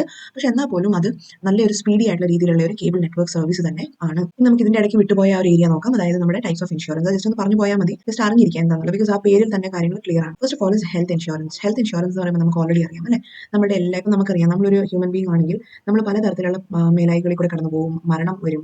ഇതൊക്കെ നമുക്കെന്ന് വെച്ചാൽ നമുക്ക് ഒഴിവാക്കാൻ പറ്റാത്ത കുറെ കാര്യങ്ങളാണ് അല്ലെ. എത്രമാത്രം നമ്മൾ ഹെൽത്തി ആണെങ്കിൽ പോലും സമോദി അതേ നമുക്ക് എന്തെങ്കിലും ഒരു അത്യാവശ്യം ഒരു ഹെൽത്ത് എമർജൻസി വരാൻ ചാൻസ് ഉണ്ട്, ഒരു മേലായിക ഇൽനെസ് വരാൻ സാധ്യത ഉണ്ട്. അപ്പോൾ അതിനെതിരെയായിട്ട് എടുക്കുന്ന ഒരു ഇൻഷുറൻസ് പോളിസിയാണ് ഹെൽത്ത് ഇൻഷുറൻസ്. അപ്പം നേരത്തെ പറഞ്ഞ പോലെ തന്നെ ചെറിയൊരു ചുമ തുമ്മല് അതിനുവേണ്ടി ഒരു 500 രൂപയുടെ മരുന്ന് മേടിച്ചു അന്നേരം ഓടിച്ചെന്ന് ഇൻഷുറൻസിന്റെ കവറേജ് വയ്ക്കാൻ പോകുന്നു, അതൊന്നുമല്ല. ഇവിടെ എന്ന് പറയുമ്പോഴത്തേക്കും വേറെ എന്തെങ്കിലും ക്രോണിക് ആയിട്ടുള്ള ഇൽനെസ്, ഇപ്പോൾ ഫോർ എക്സാമ്പിൾ ക്യാൻസർ, പിന്നെ അതേപോലെ എന്താണ് ഇപ്പോൾ for example delivery, child birth, അങ്ങനെയൊക്കെ വരുന്ന സാഹചര്യം എന്ന് പറയുമ്പോഴത്തേക്കും നമുക്ക് ഹ്യൂജ് ആയിട്ടുള്ള എക്സ്പെൻസ് ആണ് ബെയർ ചെയ്യേണ്ടി വരും. അതിനെതിരെ നമുക്ക് എന്ത് ചെയ്യാം, ഇൻഷുറൻസ് എടുക്കാം. അപ്പം അവിടെയും എന്താണ്, അവിടെ 2 വ്യക്തികൾ കാണും, ഇൻഷുർഡ് കാണും, പിന്നെ അതേപോലെ ഇൻഷുർ ചെയ്യുന്ന ആൾ കാണും, അതായത് insurer, that is LIC or something കാണും. പിന്നെ അവ തമ്മിലൊരു കോൺട്രാക്ട് ഉണ്ടായിരിക്കും, അതിനെയാണ് പോളിസി എന്ന് പറയുന്നത്. പോളിസി ഡോക്യുമെന്റ് ഒക്കെ എഴുതി തിട്ടപ്പെടുത്തിയിട്ടായിരിക്കും അവർ കോൺട്രാക്റ്റിൽ ഒപ്പുവെക്കുന്നത്. പിന്നെ ഇൻഷുറൻസ് കമ്പനി നമ്മൾ ഇൻഷുർ ചെയ്യുന്നതിന് പകരമായിട്ട് നമ്മൾ അവർക്ക് കൊടുക്കും ഒരു പ്രീമിയം. ഓക്കെ, സോ ബേസിക് എല്ലായിടത്തും ഇതുപോലൊക്കെ തന്നെ. പക്ഷേ ഇവിടുത്തെ കണ്ടീഷൻ വെച്ച് എന്താണ്, ഇവിടെ ഹെൽത്തുമായിട്ടാണ് നമ്മൾ ഇൻഷുറൻസ് കവറേജ് എടുക്കുന്നത്. ഇനി അടുത്താണ് മോട്ടോർ വെഹിക്കിൾ ഇൻഷുറൻസ്. അതെന്താ സംഭവം? മോട്ടോർ വെഹിക്കിൾ ഇൻഷുറൻസ് എന്ന് പറയുമ്പോഴത്തേക്കും ഇത് ജനറൽ ഇൻഷുറൻസിന്റെ കാറ്റഗറി വരുന്ന ഒരു ഇൻഷുറൻസ് ആണ് കേട്ടോ. ആദ്യം പറഞ്ഞത് ഹെൽത്ത് ഇൻഷുറൻസ് ആണ്, അത് ലൈഫ് ഇൻഷുറൻസിന്റെ തന്നെയാണ്. അതേപോലെ ഇനി വരുന്ന എല്ലാം ജനറൽ ഇൻഷുറൻസ് കാറ്റഗറിയിൽ വരുന്നതാണ്. മോട്ടോർ വെഹിക്കിൾ ഇൻഷുറൻസ് എന്ന് പറയുമ്പോൾ ഇത്രയേ ഉള്ളൂ, നമ്മൾ വണ്ടിയൊക്കെ ഓടിച്ച് പോകുന്നവരാണ് അല്ലെ, വണ്ടിയൊക്കെ ഓടിച്ച് ട്രാവൽ ചെയ്ത് പോകുന്നവരാണ്, കാർ വഴിയോ 2 വീലർ വഴിയോ ഒക്കെ. അപ്പം ആക്സിഡൻസ് ഉണ്ടാവാനുള്ള പോസിബിലിറ്റീസ് എപ്പോഴും ഉണ്ട്. അപ്പോൾ അതിനെതിരെ എടുക്കുന്ന ഇൻഷുറൻസ് ആണ് മോട്ടോർ വെഹിക്കിൾ ഇൻഷുറൻസ്. നെക്സ്റ്റ് ആണ് ബർഗ്ലറി ഇൻഷുറൻസ്. ബർഗ്ലറി ഇൻഷുറൻസ് എന്ന് പറയുമ്പോഴത്തേക്കും ഇത്രയേ ഉള്ളൂ, തെഫ്റ്റ്, അതായത് കള്ളക്കടത്ത്. നമ്മുടെ വീട്ടിൽ ഇപ്പം ആരെങ്കിലും എന്താണ് കള്ളന്മാർ കയറുവാണ്, ഷോപ്പിൽ കള്ളന്മാർ കയറുവാണ്, അല്ലെങ്കിൽ മോഷ്ടിച്ചുകൊണ്ട് പോകുന്നു, അല്ലെങ്കിൽ തല്ലിപ്പൊളിച്ച് സാധനങ്ങളൊക്കെ നശിപ്പിച്ചിട്ട് അടിച്ചു പോകുന്നു, അങ്ങനെയൊക്കെ സംഭവിക്കുന്ന സാഹചര്യത്തിൽ ഉണ്ടാകുന്ന ലോസിനെ പരിഹരിക്കാനാണ് ബർഗ്ലറി ഇൻഷുറൻസ് നമ്മൾ ഏറ്റെടുക്കുന്നത്. നെക്സ്റ്റ് ആണ് കാറ്റിൽ ഇൻഷുറൻസ്. അപ്പോൾ നമ്മൾ ഇതിന്റെയൊക്കെ മീനിങ് മനസ്സിലാക്കിയാൽ തന്നെ നമുക്കത് തറവായിട്ട് പഠിക്കാൻ പറ്റും. ഓക്കെ, ബർഗ്ലറി എന്താണ്, കാറ്റിൽ എന്താണ് എന്നൊക്കെ. കാറ്റിൽ എന്ന് പറയുമ്പോൾ എന്താണ്, ആട്, പശു, കന്നുകാലി, ബഫലോ അങ്ങനെയുള്ള സംഭവങ്ങളൊക്കെയാണ് കാറ്റിൽ എന്ന് പറയുന്നത്. ഓക്കെ, ലൈഫ് സ്റ്റോക്ക് എന്ന് നമുക്ക് പറയാം. അപ്പോൾ ഈ കാറ്റിൽ ഇൻഷുറൻസ് എടുക്കുന്നത് എന്തായിരിക്കും എന്ന് വെച്ചാൽ പല ആൾക്കാരും എന്താണ് ഈ പറയുന്ന ആനിമൽസിന് എന്താണ് പാലും അതിൻ്റെ ഈ കോഴിയുടെ മുട്ട, താറാവിൻ്റെ മുട്ട, പിന്നെ ഈ പശു ആനിമൽസിൻ്റെ മീറ്റ് ഇതൊക്കെ വിറ്റ് ജീവിക്കുന്നവരായിരിക്കും പല ആൾക്കാരും, ഫാമിംഗ് ചെയ്യുന്നവരായിരിക്കും പല ആൾക്കാരും. അപ്പോൾ അങ്ങനത്തെ ഫാമേഴ്സിനെ സംബന്ധിച്ച് എന്ത് സംഭവിക്കും, അവർക്ക് പലപ്പോഴും ഈ നഷ്ടങ്ങൾ വരാറുണ്ട്. ചിലപ്പോൾ ആനിമൽസിന് ചില ഡിസീസ് വരാറുണ്ട്, ചിലപ്പം ആക്സിഡൻസിൽ പെട്ട് ഇവങ്ങൾ ആക്സിഡന്റ് ചെയ്ത് നിങ്ങൾ വണ്ടി ഓടിച്ച് പോയിട്ടുണ്ടാവുന്നതാണെന്നില്ല, പക്ഷേ ഇവർ ഏതെങ്കിലും രീതിയിൽ ഇങ്ങനെ എന്താണ് കൊല്ലപ്പെടുകയാണ്. ഇപ്പം നമുക്കറിയാം ബേർഡ് ഫ്ലൂ അല്ലെ, ബേർഡ് ഫ്ലൂ എന്ന് പറഞ്ഞ സാധനം വന്നായിരുന്നു. അപ്പോഴത്തേക്ക് ബേർഡ് ഫ്ലൂ വന്നപ്പോഴത്തേക്ക് സർക്കാർ എന്താ പറഞ്ഞത്, കണ്ണു കൂട്ടിയിട്ട് ഒരു ഗവൺമെന്റ് ഓർഡർ ഇട്ടു, ഈ ഫാമിൽ ഓരോ ജീവിനെ വെച്ചേക്കരുത്, ഫാമിലുള്ള എല്ലാ ആനിമൽസിനെയും കൊന്നിട്ടേക്കുക എന്ന് പറഞ്ഞിട്ട്. അപ്പോൾ അതിൽ ഹെൽത്തി വൺസ് കാണും, ഹെൽത്തി അല്ലാത്തത് കാണുമായിരിക്കാം, റൈറ്റ്. അപ്പോൾ എന്തെങ്കിലും ഒരു കാരണവശാൽ എന്ത് ചെയ്യണം, നേരെ അങ്ങോട്ട് ഓർഡർ ഇടുമ്പോഴത്തേക്കും ഇവർക്ക് പറയാൻ എളുപ്പമാണ്. പക്ഷേ ഫാമേഴ്സിന്റെ അവസ്ഥ എന്ന് പറഞ്ഞാൽ ഈ ഒരു ആനിമൽസ് എന്ന് പറയുമ്പോൾ ഇതുങ്ങളെ ഒന്ന് ജീവനോടെ വെക്കണം എന്നുണ്ടെങ്കിൽ അതിന് പ്രോപ്പർ ആയിട്ടുള്ള ഫുഡ് വേണം അല്ലെ, ഫുഡ് വേണം, വാട്ടർ വേണം, ഫീഡ് വേണം. ഈ സാധനങ്ങളൊക്കെ ഇതുങ്ങൾക്ക് വേണ്ടിയതാണ്. കൊടുത്ത് വളർത്തിക്കൊണ്ടിരുന്ന ആനിമൽസിന് ഒറ്റയടിക്ക് അങ്ങോട്ട് കൊന്നു കളഞ്ഞേക്കെന്ന് പറയുമ്പോഴത്തേക്കും അതൊരു ഹ്യൂജ് ലോസ് ആണ് ആ ഫാർമേഴ്സിനെ സംബന്ധിച്ച് നോക്കുമ്പോൾ. അപ്പോൾ അങ്ങനത്തെ കണ്ടീഷൻസിലൊക്കെ എന്ത് സംഭവിക്കുന്നു, അവർക്കുണ്ടാകുന്ന നഷ്ടത്തിനെ പരിഹരിക്കാനാണ് കാറ്റൽ ഇൻഷുറൻസ് എന്ന് പറയുന്ന പോളിസി. നെക്സ്റ്റ് ആണ് ക്രോപ്പ് ഇൻഷുറൻസ്. ക്രോപ്പ് ഇൻഷുറൻസ് എന്ന് പറയുമ്പോഴത്തേക്കും അഗൈൻ ഫാമേഴ്സിന് വേണ്ടിയിട്ടുള്ള ഒരു പ്രൊട്ടക്ഷൻ ആണ് ക്രോപ്പ്, നമ്മുടെ ധാന്യങ്ങൾ. അപ്പം ഈ ഫാമേഴ്സിന് വേണ്ടിയിട്ട് ഈ പറയുന്ന വീറ്റ്, റൈസ്, മില്ലറ്റ്സ് ഈ പറയുന്ന സാധനങ്ങളൊക്കെ ഇവർ പ്രൊഡ്യൂസ് ചെയ്യുമ്പോൾ എന്തെങ്കിലും കാരണവശാലും ഫ്ലഡ് വഴിയോ അല്ലെങ്കിൽ കാലാവസ്ഥ മോശമായ വഴിയോ ഒക്കെ നമുക്ക് ഒത്തിരി നഷ്ടം വരാറുണ്ട് അല്ലേ. പലപ്പോഴും നമ്മൾ കാണാറുണ്ട് ഫാമേഴ്സൊക്കെ ആത്മഹത്യ ചെയ്യുന്നതൊക്കെ കാണാറുണ്ട്. അപ്പം അതിനെതിരെ ഫാമേഴ്സിനുണ്ടായ ലോസിനെതിരെ അവരെ കവർ ചെയ്യാൻ വേണ്ടിയിട്ട് എടുക്കുന്ന ഇൻഷുറൻസ് ആണ് ക്രോപ്പ് ഇൻഷുറൻസ്. നെക്സ്റ്റ് ആണ് സ്പോർട്സ് ഇൻഷുറൻസ്. സ്പോർട്സ് എന്ന് പറയുമ്പോഴത്തേക്കും ഓഫ് കോഴ്സ് നമുക്ക് അറിയാം റൈറ്റ്, സ്പോർട്സ് എന്ന് പറയുമ്പോഴത്തേക്കും സ്പോർട്സ്മെൻസിന് വേണ്ടിയിട്ടാണ്. സ്പോർട്സ്മെന്റിന് വേണ്ടിയിട്ട് അവർക്ക് അവരുടെ എക്വിപ്മെന്റ്സ് മേടിക്കാനും പിന്നെ അവരുടെ പേഴ്സണൽ ആയിട്ടുള്ള എന്താ പറയുക എക്വിപ്മെന്റ്സ് മേടിക്കുക, അതേപോലെ അവരുടെ കോച്ചിങ്ങിന് വേണ്ടിയിട്ട് സ്പോർട്സിന്റെ കാര്യങ്ങളെല്ലാം പ്രൊഫഷണൽ ആയിട്ടുള്ള ഒരു സ്പോർട്സ്മെന്റിന് വേണ്ടിയിട്ട് ആവശ്യമുള്ള എന്താ നമുക്ക് കാര്യങ്ങളൊക്കെ ഇപ്പം ലോൺ ടെന്നീസ്, സ്ക്വാഷ് അങ്ങനത്തെ ഗെയിംസ്, ബാഡ്മിന്റൺ, ക്രിക്കറ്റ് അതിനൊക്കെ എന്ന് വെച്ചാൽ അതിന്റെ എക്വിപ്മെന്റ്സിന് തന്നെ നല്ല റേറ്റും കാര്യങ്ങളൊക്കെ ഉണ്ട് അല്ലേ. അപ്പോൾ അതിന് വേണ്ടിയ സാധനങ്ങളൊക്കെ മേടിക്കാനും അവരെ ഒന്ന് ബ്രിങ്ങപ്പ് ചെയ്യാനും അവരുടെ ചില ആക്സിഡൻസ് ചെയ്യുന്ന ഇപ്പോൾ സ്പോർട്സിന്റെ ഇടയ്ക്ക് തന്നെ എന്തെങ്കിലും സ്പ്രെയിൻ വരുമോ, കാലൊടിയോ കയ്യൊടിയോ എന്തെങ്കിലും പ്രോബ്ലംസ് വന്നാൽ അതിനെതിരെ പ്രൊട്ടക്ട് ചെയ്യാൻ വേണ്ടിയിട്ടുള്ള ഇൻഷുറൻസ് ആണ് സ്പോർട്സ് ഇൻഷുറൻസ്. ഇനി ഈ ഒരു ഇൻഷുറൻസ് കവറേജിന്റെ ഒരു സ്പെഷ്യാലിറ്റി എന്ന് വെച്ചാൽ ബഡിംഗ് ആയിട്ടുള്ള സ്പോർട്സ്മെന്റിന് വേണ്ടി മാത്രമേ ഉള്ളൂ കേട്ടോ. ബഡിംഗ് എന്ന് പറയുമ്പോൾ മീനിങ് എന്താണ്, വളർന്നു വരുന്ന സ്പോർട്സ്മെന്റിന് വേണ്ടി മാത്രമേ ഉള്ളൂ. നല്ല പ്രോ ലെവൽ ആയിട്ടുള്ള സ്പോർട്സ്മെൻ എന്ന് പറയുമ്പോൾ അവർക്ക് ഈ ഒരു ഇൻഷുറൻസ് കവറേജ് കിട്ടത്തില്ല എന്നാണ് പറയുന്നത് കേട്ടോ. നെക്സ്റ്റ് ആണ് അമർത്യ സെൻ ശിക്ഷാ യോജന. അപ്പോൾ ഇവിടെ എന്ന് വെച്ചാൽ അമർത്യ സെൻ ശിക്ഷാ യോജന എന്ന് പറയുമ്പോഴത്തേക്കും ഇവിടെ കുട്ടികളുടെ എഡ്യൂക്കേഷന് വേണ്ടിയിട്ടാണ് ഈ പറയുന്ന ഇൻഷുറൻസ് കവറേജ് കിട്ടുക. ഇനി എങ്ങനത്തെ കുട്ടികളാണ്, ഡിപെൻഡന്റ് ചിൽഡ്രൻ. ഡിപെൻഡന്റ് ചിൽഡ്രൻ എന്ന് പറയുമ്പോഴത്തേക്കും below the age of 18 years, below the age of 18 years, 18 വയസ്സിൽ താഴെയുള്ള കുഞ്ഞുങ്ങൾ ഡിപെൻഡ് ചെയ്ത് ജീവിക്കുന്ന അവരുടെ പേരൻസിന്റെ മുകളിലാണ് അല്ലെ. പേരൻസിന്റെ ഡിപെൻഡ് ചെയ്തിട്ടാണ് അവർ ജീവിക്കുന്നത്. അപ്പോൾ പേരൻസിന് എന്തെങ്കിലും കാരണവശാൽ എന്തെങ്കിലും ആക്സിഡന്റ് വരുമോ അല്ലെങ്കിൽ എന്തെങ്കിലും ഒരു പ്രോബ്ലം വരുമോ, ഇഞ്ചുറി വരുമോ, അവർ ഡെത്ത് ആയി പോയി അതല്ല എങ്കിൽ പെർമനന്റ് ഡിസേബിൾമെന്റ്, അതായത് അവർക്ക് യാതൊരു രീതിയിലും റിക്കവർ ചെയ്യാൻ പറ്റാത്ത രീതിയിലുള്ള ഡാമേജ് ആണ് വന്നു പോയതെങ്കിൽ അവരുടെ കുട്ടികൾക്ക് കിട്ടുന്ന ആ ഒരു അതിനുവേണ്ടി കവറപ്പ് ചെയ്യാൻ എടുക്കുന്ന ഒരു പോളിസിയാണ് അമർത്യ സെൻ ശിക്ഷാ യോജന. നെക്സ്റ്റ് ആണ് രാജേശ്വരി മഹിളാ കല്യാൺ ബീമ യോജന. അപ്പൊ ഇത് എടുക്കുന്നത് വെച്ചാൽ ഈ ഒരു പോളിസി എടുക്കുന്നത് is to for the woman. അപ്പം സ്ത്രീകൾക്ക് വേണ്ടിയിട്ടാണ് ഈ പറയുന്ന ഒരു പോളിസി എടുക്കുന്നത്. അപ്പൊ ഈ ഇൻഷുർഡ് ആയിട്ടുള്ള വുമന് എന്തെങ്കിലും സംഭവിച്ചു കഴിഞ്ഞാൽ, ഇവരുടെ ഡെത്ത് സംഭവിച്ചു കഴിഞ്ഞാൽ, ഇവരെ ഡിപെൻഡ് ചെയ്തിരിക്കുന്ന ആൾക്കാർ അല്ലെങ്കിൽ പെർമനന്റ് ആയിട്ടുള്ള ഡിസേബിൾമെന്റോ എന്തെങ്കിലും ഡെത്ത് മാത്രമല്ല കേട്ടോ സംഭവിച്ചു കഴിഞ്ഞാൽ ഇവർക്ക് വേണ്ടിയിട്ട് കിട്ടുന്ന ഒരു ഫാമിലി മെമ്പേഴ്സിനൊക്കെ കിട്ടുന്ന ഒരു റിലീഫാണ് എന്ത്, രാജേശ്വരി മഹിളാ ബീമ കല്യാൺ യോജന. അപ്പൊ ഇത്രയും കാര്യങ്ങളൊക്കെ നമ്മൾ അറിഞ്ഞിരിക്കുക. അടുത്തായിട്ട് നമുക്ക് പഠിക്കാനുള്ള അടുത്ത ഒരു ബിസിനസ് സർവീസ് ആണ് ട്രാൻസ്പോർട്ടേഷൻ. നമുക്കറിയാം ട്രാൻസ്പോർട്ടേഷൻ എന്ന് പറയുമ്പോൾ അതൊരു പുതിയ കോൺസെപ്റ്റ് അല്ല അല്ലെ. നമ്മൾ വളരെ ചെറിയ ഒരു ക്ലാസ്സസ് തൊട്ടേ നമുക്ക് പഠിച്ചതാണ് നമ്മൾ what are the means of transportation അല്ലെ. ട്രാൻസ്പോർട്ടേഷൻ എന്ന് പറയുമ്പോൾ ഏതൊക്കെ തരത്തിലുണ്ട്, ബിസിനസ്മെൻ ഡിപെൻഡ് ചെയ്തിരിക്കുന്ന ട്രാൻസ്പോർട്ടേഷൻ എന്ന് പറയുമ്പോഴത്തേക്കും അത് എയർ ആവാം അല്ലെ, എയർ മാധ്യമം വഴിയാവാം ട്രാൻസ്പോർട്ട് ചെയ്യുന്നത്, പിന്നെ റെയിൽ വഴിയാവാം, പിന്നെ എന്താണ് റോഡ് വഴിയാവാം അല്ലെ, പിന്നെ അതേപോലെ തന്നെ വാട്ടർ. ഓക്കെ, ഇതൊക്കെ നമ്മൾ വളരെ ബേസിക് ആയിട്ടുള്ള ക്ലാസ്സസിൽ കൂടെ പഠിച്ചാണ് ഏതൊക്കെ രീതിയിൽ നമ്മൾ ട്രാൻസ്പോർട്ടേഷൻ നടത്താം. നമ്മുടെ ഗുഡ്സ് നമ്മൾ ബിസിനസ് പോയിന്റ് ഓഫ് വ്യൂലാണ് ചിന്തിക്കുന്നത് കേട്ടോ. നമ്മൾ ബിസിനസ്മാൻ ആണെങ്കിൽ നമ്മൾ ഈ പറയുന്ന മാധ്യമങ്ങളൊക്കെ ചൂസ് ചെയ്യും.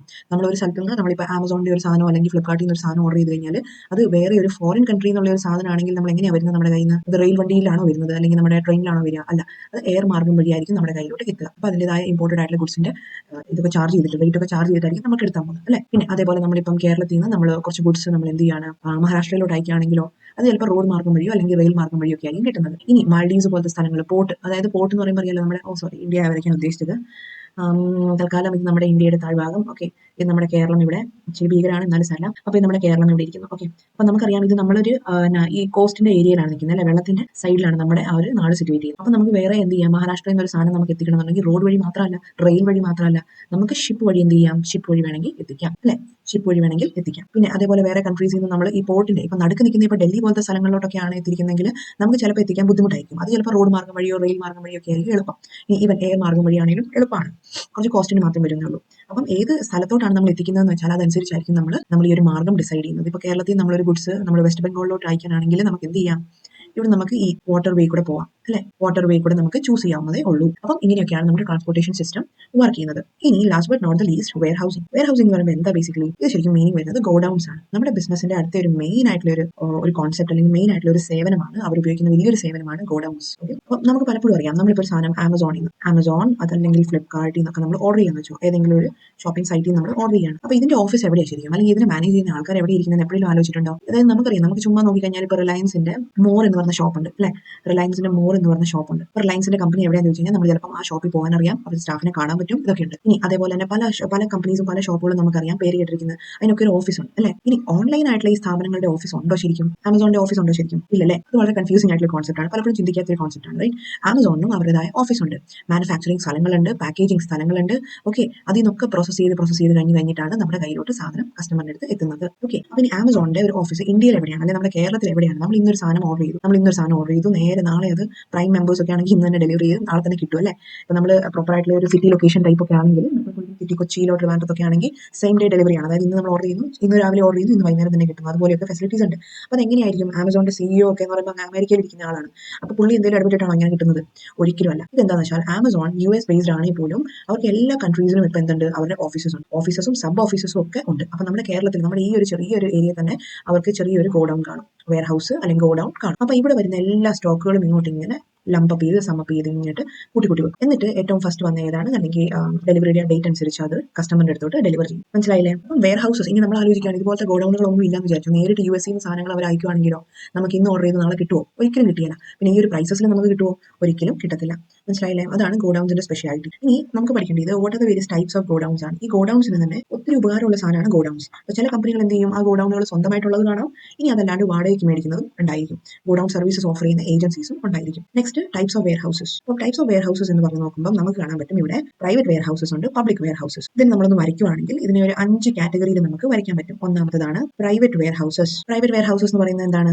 അതായത് കമ്പനിയുടെ സ്വന്തമായിട്ടുള്ള വെയർ ഹൗസസ് ആണ്. അപ്പോൾ അവർ തന്നെയാണ് അവിടുത്തെ കാര്യങ്ങളൊക്കെ ഡിസൈഡ് ചെയ്യുന്നത്, കൺട്രോൾ ചെയ്യുന്നത്, എല്ലാം തീരുമാനിക്കുന്നതൊക്കെ അവർ തന്നെയാണ്. നെക്സ്റ്റ് ആണ് പബ്ലിക് വെയർ ഹൗസസ്. ഇനി പബ്ലിക്കിന്റെ സ്പെഷ്യാലിറ്റി എന്താണ്? ഇത് എല്ലാവർക്കും വേണ്ടിയിട്ട്, ട്രേഡേഴ്സിനും മാനുഫാക്ചേഴ്സിനും വേണ്ടിയിട്ടും എല്ലാവർക്കും യൂസ് ചെയ്യാവുന്ന ഒരു സൗകര്യമാണ്. ഇതിനൊരു പ്രത്യേകിച്ച് ഒരു ഫീസോ അല്ലെങ്കിൽ ഒരു ചാർജസ് ഒക്കെ ഉണ്ടായിരിക്കും. അപ്പം ഇത്രയും നാളത്തേക്ക്, ഒരു വർഷത്തേക്ക് എന്റെ കമ്പനിക്ക് ഇവിടെ സ്റ്റോർ ചെയ്യാൻ വെക്കാൻ വേണ്ടിയിട്ട് ഇടം ചോദിച്ച് നമ്മൾ ഒരു ഫീസ് ഒക്കെ പേ ചെയ്തിട്ടാണ് അവിടെ വെക്കുക. പിന്നെ ഇവിടുത്തെ റെഗുലേഷൻ എന്ന് പറയുമ്പോഴത്തേക്കും പബ്ലിക് ആയതുകൊണ്ട് തന്നെ ഇവിടെ ഗവൺമെന്റിനായിരിക്കും ഹോൾസോൾ റെസ്പോൺസിബിലിറ്റി. ഇനി അടുത്താണ് bonded warehouses. Bonded warehouses എന്ന് പറയുമ്പോഴത്തേക്കും ഇതും ഗവൺമെന്റ് തന്നെ ലീഡർഷിപ്പിലുള്ള ഒരു വെയർ ഹൗസസ് ആണ്.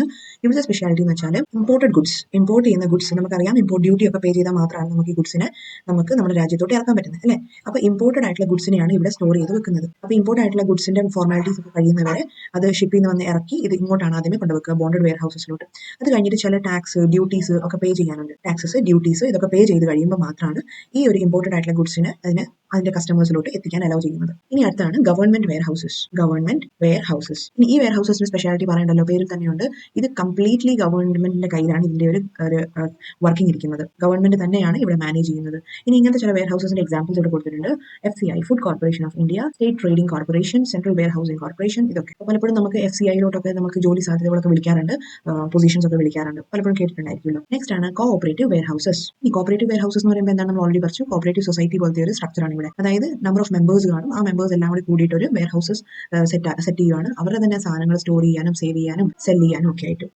അടുത്ത നമുക്ക് കാണാനുള്ള ഏരിയ ആണ് വെയർ ഹൗസിംഗിന്റെ ഫംഗ്ഷൻസ്. നമുക്ക് അടിസ്ഥാനമായിട്ട് മനസ്സിലായിട്ടുണ്ടാവാം, അതായത് വെയർ ഹൗസിംഗ് എന്തിനാണ് നമ്മൾ യൂസ് ചെയ്യുന്നതെന്ന് നമുക്ക് മനസ്സിലായിട്ടുണ്ട് അല്ലേ. അത് ബേസിക്കലി എന്തിനാണ്, സാധനങ്ങൾ സ്റ്റോർ ചെയ്ത് വെക്കാൻ, സേഫ് ആയിട്ട് ഇരിക്കാൻ വേണ്ടിയിട്ട്. അപ്പോൾ ചെറിയ ബിസിനസ് യൂണിറ്റുകളുടെ അടുത്ത് അത്രയും ഒരു സൗകര്യവും പിന്നെ സാമ്പത്തികവും ഉണ്ടാവണമെന്ന് നിർബന്ധമില്ല, സ്പേസും ഒക്കെ ഉണ്ടാവണമെന്ന് നിർബന്ധമില്ല. അപ്പോൾ അവരുടെ വെയർ ഹൗസ് എന്ന് പറയുന്നത് വേറെ സ്ഥലങ്ങളിലായിരിക്കും. ഇപ്പോൾ നമ്മൾ പല സാധനങ്ങളും മേടിക്കുമ്പോൾ നമുക്ക് മനസ്സിലാക്കാൻ പറ്റും, നമ്മൾ അതിന്റെ ബാക്കിൽ നോക്കണം. അപ്പം ഈ ഫോർ എക്സാമ്പിൾ മാഗി പോലത്തെ സാധനങ്ങളൊക്കെ മേടിക്കുകയാണെങ്കിൽ, മാഗി അല്ലെങ്കിൽ അങ്ങനത്തെ ചുമ്മാ ഒരു എക്സാമ്പിൾ ഒന്നുള്ളൂ കേട്ടോ. അപ്പോൾ ഈ ഒരു സാധനം അടുത്ത പ്രാവശ്യം മേടിക്കുമ്പോൾ നോക്കുക, ഇവിടെ മാനുഫാക്ചറിങ് ആൻഡ് സ്റ്റോറേജ് എന്നും പറഞ്ഞിട്ട് കോഡുകൾ കൊടുത്തിട്ടുണ്ടാവും, ABCD അങ്ങനെയൊക്കെ കൊടുത്തിട്ടുണ്ടായിരിക്കും. അപ്പം ഇത് മാനുഫാക്ചർ ചെയ്തത്, സ്റ്റോർ ചെയ്ത് വെച്ചിരിക്കുന്ന സ്ഥലം എവിടെയാണെന്നുള്ളത്, ഒരെണ്ണം ചിലപ്പോൾ ഡൽഹിയിലായിരിക്കും, ഒരെണ്ണം ചിലപ്പം ഹരിയാനയിലായിരിക്കും, ഒരെണ്ണം കേരളത്തിലായിരിക്കും, ഒരെണ്ണം ചിലപ്പം ചെന്നൈയിലായിരിക്കും. അങ്ങനെ അപ്പോൾ നമ്മുടെ കേരളത്തിലോട്ട് സാധനം എത്തിക്കണം, നമ്മുടെ കേരളത്തിലുള്ള ഒരു ശരാശരി ഒരു ഷോപ്പിലോട്ട് സാധനം എത്തിക്കണം എന്നുണ്ടെങ്കിൽ അതൊരിക്കലും ഏറ്റവും ദൂരത്ത് കിടക്കുന്ന ഡൽഹിയിൽ നിന്ന് അവർ അയക്കുകയില്ല. അവർ കേരളത്തിൽ തന്നെ കിടക്കുന്ന സ്റ്റോറേജ് ഹൗസിൽ നിന്നായിരിക്കും നമ്മുടെ ഷോപ്പുകളിലോട്ട് ഡെലിവറി ചെയ്യുന്നത്. ബിക്കോസ് അത് കോസ്റ്റ്ലി ആണ്, ദൂരെ നിന്ന് അയക്കുമ്പോൾ അതിൻ്റെതായ കോസ്റ്റ് ബെയർ ചെയ്യേണ്ടി വരും, അതുകൊണ്ടൊക്കെ തന്നെ. അപ്പം ഈ മാഗി നൂഡിൽസ് എന്ന് പറയുന്ന ആ ഒരു കമ്പനിയുടെ സാധനം ഈ സ്റ്റോറേജ് ഹൗസസിൽ എല്ലായിടത്തും വെച്ചിരിക്കുകയാണ് അല്ലെ. ഇനി നമ്മൾ നമ്മളൊരു സാധനം നമ്മൾ ഷോപ്പിൽ നിന്ന് മേടിച്ചു, നമ്മൾ ആസ് എ കസ്റ്റമർ നമ്മൾ എന്ത് ചെയ്യുന്നു, നമ്മൾ ഷോപ്പിൽ ചെന്നൊരു മാഗിയുടെ പാക്കറ്റ് മേടിച്ചു, പൊട്ടിച്ചു, അതിൻ്റെ അകത്ത് റീസെന്റ് കണ്ട പോലെ തന്നെ എന്താണ് ചിലപ്പോൾ വല്ല പ്രാണിയോ അല്ലെങ്കിൽ എന്തെങ്കിലും വേണ്ടാത്ത സബ്സ്റ്റൻസോ കാണുമ്പോൾ നമ്മൾ ആരോടെ പരാതിപ്പെടേണ്ടത്, ഏത് സ്റ്റോർ ഹൗസിൽ നിന്നാണ് അത് വന്നതെന്ന് വെച്ചാൽ ആ പറയുന്ന സ്റ്റോർ ഹൗസിലായിരിക്കും നമ്മൾ പരാതിപ്പെടേണ്ടത്. അപ്പം അതിന് വേണ്ടിയിട്ടാണ് ഈ സ്റ്റോർ ഹൗസസിന്റെ ഡീറ്റെയിൽസ് എല്ലാം ഈ പ്രോഡക്റ്റ് നമ്മൾ ഓരോ സാധനം മേടിക്കുമ്പോൾ അതിന്റെ ബാക്കിൽ മെൻഷൻ ചെയ്യുന്നത്. നമ്മൾ ഇനി അടുത്ത് നോക്കേണ്ടതെന്ന് വെച്ചാൽ ഫംഗ്ഷൻസ് ഓഫ് വെയർ ഹൗസിംഗ്. എന്താണ് basic why do we warehouse, അല്ലെങ്കിൽ നമ്മൾ എന്തിനാണ് why do we need warehouse എന്ന് പറയുന്നതാണ് നമ്മൾ ഇനി നോക്കാനുള്ളത്. അതിൽ ഏറ്റവും ആദ്യം കോൺസെപ്റ്റ് എന്താണ്, കൺസോളിഡേഷൻ. കൺസോളിഡേഷൻ എന്ന് പറഞ്ഞ വാക്കിന്റെ അർത്ഥം തന്നെ നമ്മൾ എന്താണ്, ഒന്നിച്ച് സ്വരൂപിച്ച് കൂട്ടുക എന്നുള്ളതാണ് അല്ലെ, ഒന്നിക്കുക എന്നൊക്കെയുള്ള ഒരു മീനിങ് ആണ് കൺസോളിഡേഷൻ എന്ന് വെച്ചാൽ മീനിങ് വരുന്നത്. അപ്പൊ നമ്മുടെ വെയർ ഹൗസും എന്താണ് ചെയ്യുന്നത്, പല പ്ലാന്റുകളിൽ നിന്ന്, മാഗി നൂഡിൽസിന് പല പ്ലാന്റുകൾ, പല ഫാക്ടറികൾ കാണും. അപ്പം ഫാക്ടറി എയിൽ നിന്ന്, ബിയിൽ നിന്ന്, സിയിൽ നിന്ന്, അങ്ങനെ പല സ്ഥലങ്ങളിൽ നിന്നുള്ള സാധനങ്ങളെല്ലാം നമ്മൾ വെയർ ഹൗസസിലോട്ട് സ്റ്റോർ ചെയ്യുകയാണ് അല്ലെ. പ്രൊഡക്റ്റുകളാവാം, ടൈപ്സ് ഓഫ് പ്രൊഡക്ട്സ് ആവാം, അല്ലെങ്കിൽ പല പ്ലാന്റിൽ നിന്നാവാം, എന്താണെങ്കിലും കുറച്ച് സ്റ്റോറേജ് സ്പേസസ് ആണ്. എന്നിട്ട് ഇവ എന്ത് ചെയ്യാണ്, ഇത് കഴിഞ്ഞിട്ട് ഇതിനെ ഡിസ്ട്രിബ്യൂട്ട് ചെയ്യാണ് ആവശ്യമുള്ള സ്ഥലം. ഒരെണ്ണം ചിലപ്പോൾ കേരളത്തിലാവാം, ചിലപ്പോൾ ഒരെണ്ണം ഡൽഹിയിലാവാം. അപ്പൊ അങ്ങനെ പല സ്ഥലങ്ങളിലോട്ട് വീതിച്ചു കൊടുക്കുകയാണ്. അതാണ് ബേസിക് ആയിട്ടുള്ള പ്രധാനപ്പെട്ട ഒരു ഉദ്ദേശം വെയർ ഹൗസിംഗിന്റെ. ഇനി അടുത്ത ഒരു ഒബ്ജക്റ്റീവ് ആണ് ബ്രേക്ക് ദ ബൾക്ക്. അതായത് ബ്രേക്ക് ദ ബൾക്ക് എന്ന് പറയുമ്പോഴത്തേക്കും ഇതാണ്, നമ്മൾ ഇപ്പം ഒരു സ്റ്റോറേജ് ഹൗസേ ഉള്ളൂ വിചാരിച്ചു, ഇപ്പം നമ്മളെല്ലാം കൂടി സ്റ്റോർ ചെയ്ത് വെച്ചിരിക്കുന്ന ഒരു വെയർ ഹൗസിലാണെങ്കിൽ എന്താ പ്രശ്നം വരാൻ ചാൻസ്, ഇവിടെ നമുക്കറിയാം ഫ്ലഡ് ഒക്കെ വന്ന സമയത്ത് മുഴുവൻ വെള്ളപ്പൊക്കമൊക്കെ കയറി മുഴുവൻ ഗുഡ്സും ഡാമേജ് ആയിട്ട് ആകെ കടത്തിലായ കുറെ ബിസിനസ്മെൻ ഉണ്ട് അല്ലെ. അപ്പം എല്ലാ ഗുഡ്സും ഒരേ സ്ഥലത്ത് സ്റ്റോർ ചെയ്ത് വെച്ചാലത്തെ ഒരു പ്രോബ്ലം ആണ്. അപ്പം നമുക്ക് പല സ്ഥലങ്ങളിലായിട്ടുള്ള സ്റ്റോറേജ് ഹൗസസ് ഉണ്ടെങ്കിലോ നമുക്ക് ഇതുപോലെ നേരത്തെ പറഞ്ഞ പോലെ കോസ്റ്റ് എഫിഷ്യന്റ് ആണ് അല്ലെ, കോസ്റ്റ് വൈസ് നോക്കിയാൽ അത് ഗുണമാണ്. അതേപോലെ സേഫ്റ്റി ഓഫ് ദ ഗുഡ്സ്, അതായത് ഗുഡ്സിന്റെ സേഫ്റ്റി വെച്ച് നോക്കിയാലും അത് നല്ല കാര്യമാണ് അല്ലെ. അപ്പൊ അതൊക്കെയാണ് നമുക്ക് വെയർ ഹൗസസിന്റെ ബ്രേക്ക് ദ ബൾക്ക് എന്ന് പറഞ്ഞ പോയിന്റ് കൊണ്ട് മനസ്സിലാക്കാൻ പറ്റുന്നത്. ഇനി അടുത്താണ് സ്റ്റോക്ക് പൈലിംഗ്. സ്റ്റോക്ക് പൈലപ്പ് ചെയ്യുക എന്നുള്ളതാണ് ഉദ്ദേശിക്കുന്നത്, സ്റ്റോക്ക് പൈലിംഗ്. അപ്പൊ നമുക്കറിയാം നമ്മുടെ ഈ ഒരു ചിലപ്പോൾ നമ്മൾ പ്രൊഡ്യൂസ് ചെയ്യുന്ന സാധനങ്ങൾ, ഇപ്പോൾ ഫോർ എക്സാമ്പിൾ അഗ്രികൾച്ചർ സാധനങ്ങളാണെങ്കിൽ അങ്ങനെ, അല്ലെങ്കിൽ പെട്ടെന്ന് കേടായി പോകുന്ന സാധനങ്ങൾ category A, category B, category C, പെട്ടെന്ന് കേടായി പോകുന്ന സാധനങ്ങളായിരിക്കും കാറ്റഗറി എ. അപ്പൊ ഇത് പെട്ടെന്ന് നമ്മൾ തീർത്ത് വിടേണ്ടതുണ്ട്. അപ്പൊ ഇത് നമുക്ക് എന്ത് ചെയ്യാം, സ്റ്റോറേജ് വെയർ ഹൗസ് എക്ക് വേണ്ടിയിട്ട് പ്രൊമോട്ട് ചെയ്ത് കൊടുക്കും. അപ്പൊ ഇവിടെ ഇങ്ങനത്തെ സാധനങ്ങൾ മാത്രമായിരിക്കും സ്റ്റോർ ചെയ്ത് വെക്കുന്നത്. ഇനി വെയർ ഹൗസ് ബിയിൽ എന്താ വെക്കുന്നത്, അതായത് കുറച്ച് കാലവും കൂടി ആയുസുള്ള, അതായത് 1 ഇയറിലൊക്കെ യൂസ് ചെയ്യേണ്ട കുറച്ച് സാധനങ്ങളായിരിക്കും സ്റ്റോറേജ് ബിയിൽ വെക്കുന്നത്. ഓക്കെ, ഇനി സ്റ്റോർ ഹൗസ് അല്ലെങ്കിൽ വെയർ ഹൗസ് സിയിൽ വെക്കുന്ന എങ്ങനത്തെ സാധനങ്ങളാണ്, ദീർഘകാലം 1-2 വർഷത്തിൽ കൂടുതൽ ആയുസുള്ള എക്സ്പയറി ഡേറ്റുകളുള്ള സാധനങ്ങളായിരിക്കും സ്റ്റോറേജ് സിയിൽ വെക്കുന്നത്. അപ്പൊ ഇങ്ങനെ വെക്കുമ്പോഴത്തേക്ക് എന്താ ബെനിഫിറ്റ് എന്താണ്, നമുക്ക് പ്രോപ്പർ ആയിട്ടുള്ള രീതിയിൽ നമുക്ക് സാധനങ്ങൾ ഡിസ്പേഴ്സ് ചെയ്യാനും സെൽ ചെയ്യാനും നമുക്ക് എളുപ്പത്തിന് കസ്റ്റമേഴ്സിന്റെ ഡിമാൻഡ് അനുസരിച്ച് പ്രൊവൈഡ് ചെയ്യാൻ പറ്റും. നമ്മുടെ കസ്റ്റമർ ആവശ്യപ്പെടുന്നത് ഈ പ്രൊഡക്റ്റ് ബി ആണെന്നുണ്ടെങ്കിൽ എയും ബിയും സിയും കൂടി മിക്സ്ഡ് ആയിട്ടിരിക്കുന്ന ഒരു സാഹചര്യത്തിൽ നമുക്കത് ബുദ്ധിമുട്ടാണ്. അപ്പം ബി ആണ് ആവശ്യപ്പെടുന്നതെങ്കിൽ ബി സ്റ്റോറേജിൽ നമുക്ക് എടുത്ത് കൊടുക്കാൻ പറ്റും. അപ്പൊ അതാണ് വെയർ ഹൗസസിന്റെ അടുത്തൊരു സ്പെഷ്യാലിറ്റി. ഇനി നാലാമത്തെ ഒരു ഫീച്ചറാണ് വാല്യൂ ആഡഡ് സർവീസസ്. അതായത് നമുക്കറിയാം നമ്മുടെ ഇത് ചിലപ്പം ചില എന്താ പറയുക കുറച്ച് അഡീഷണൽ സർവീസസ് ആണ് സ്റ്റോറേജ് ഹൗസസിൽ നിന്ന് കിട്ടുന്ന ചില അഡീഷണൽ ബെനിഫിറ്റ്സ് ആണ്. ഇതിൽ വരുന്നത് വെച്ചാൽ പാക്കേജിങ്, ലേബലിംഗ്. ചില വെയർ ഹൗസസ് എന്ത് ചെയ്യും, നമുക്ക് ഇതുപോലത്തെ ബെനിഫിറ്റ്സ് ഒക്കെ തരും. പാക്കേജിങ് അല്ലെങ്കിൽ ചില സാധനങ്ങളൊക്കെ നമ്മൾ ലേബലിംഗ് ഇപ്പം നമുക്ക് എന്താ പറയുന്നത്, ഇപ്പം നമ്മൾ ഡൽഹി എന്ന് പറഞ്ഞൊരു സ്ഥലത്ത് നിന്ന് നമ്മൾ മുംബൈ കഴിഞ്ഞ് കേരളത്തിലോട്ട് വന്നു, ഓക്കെ, ഒരു ഗുഡ്സ് നമ്മൾ ഓർഡർ ചെയ്തു. അപ്പോൾ ഡൽഹിയിൽ നിന്ന് അത് 4-5 ദിവസം കൂടിയിട്ട് ഇങ്ങോട്ട് വരുമ്പോഴത്തേക്കും ചിലപ്പോൾ അതിന്റെ ലേബലൊക്കെ പറഞ്ഞു പോയി കാണും, ചിലപ്പോൾ അത് ബ്രേക്ക് ആയി കാണും.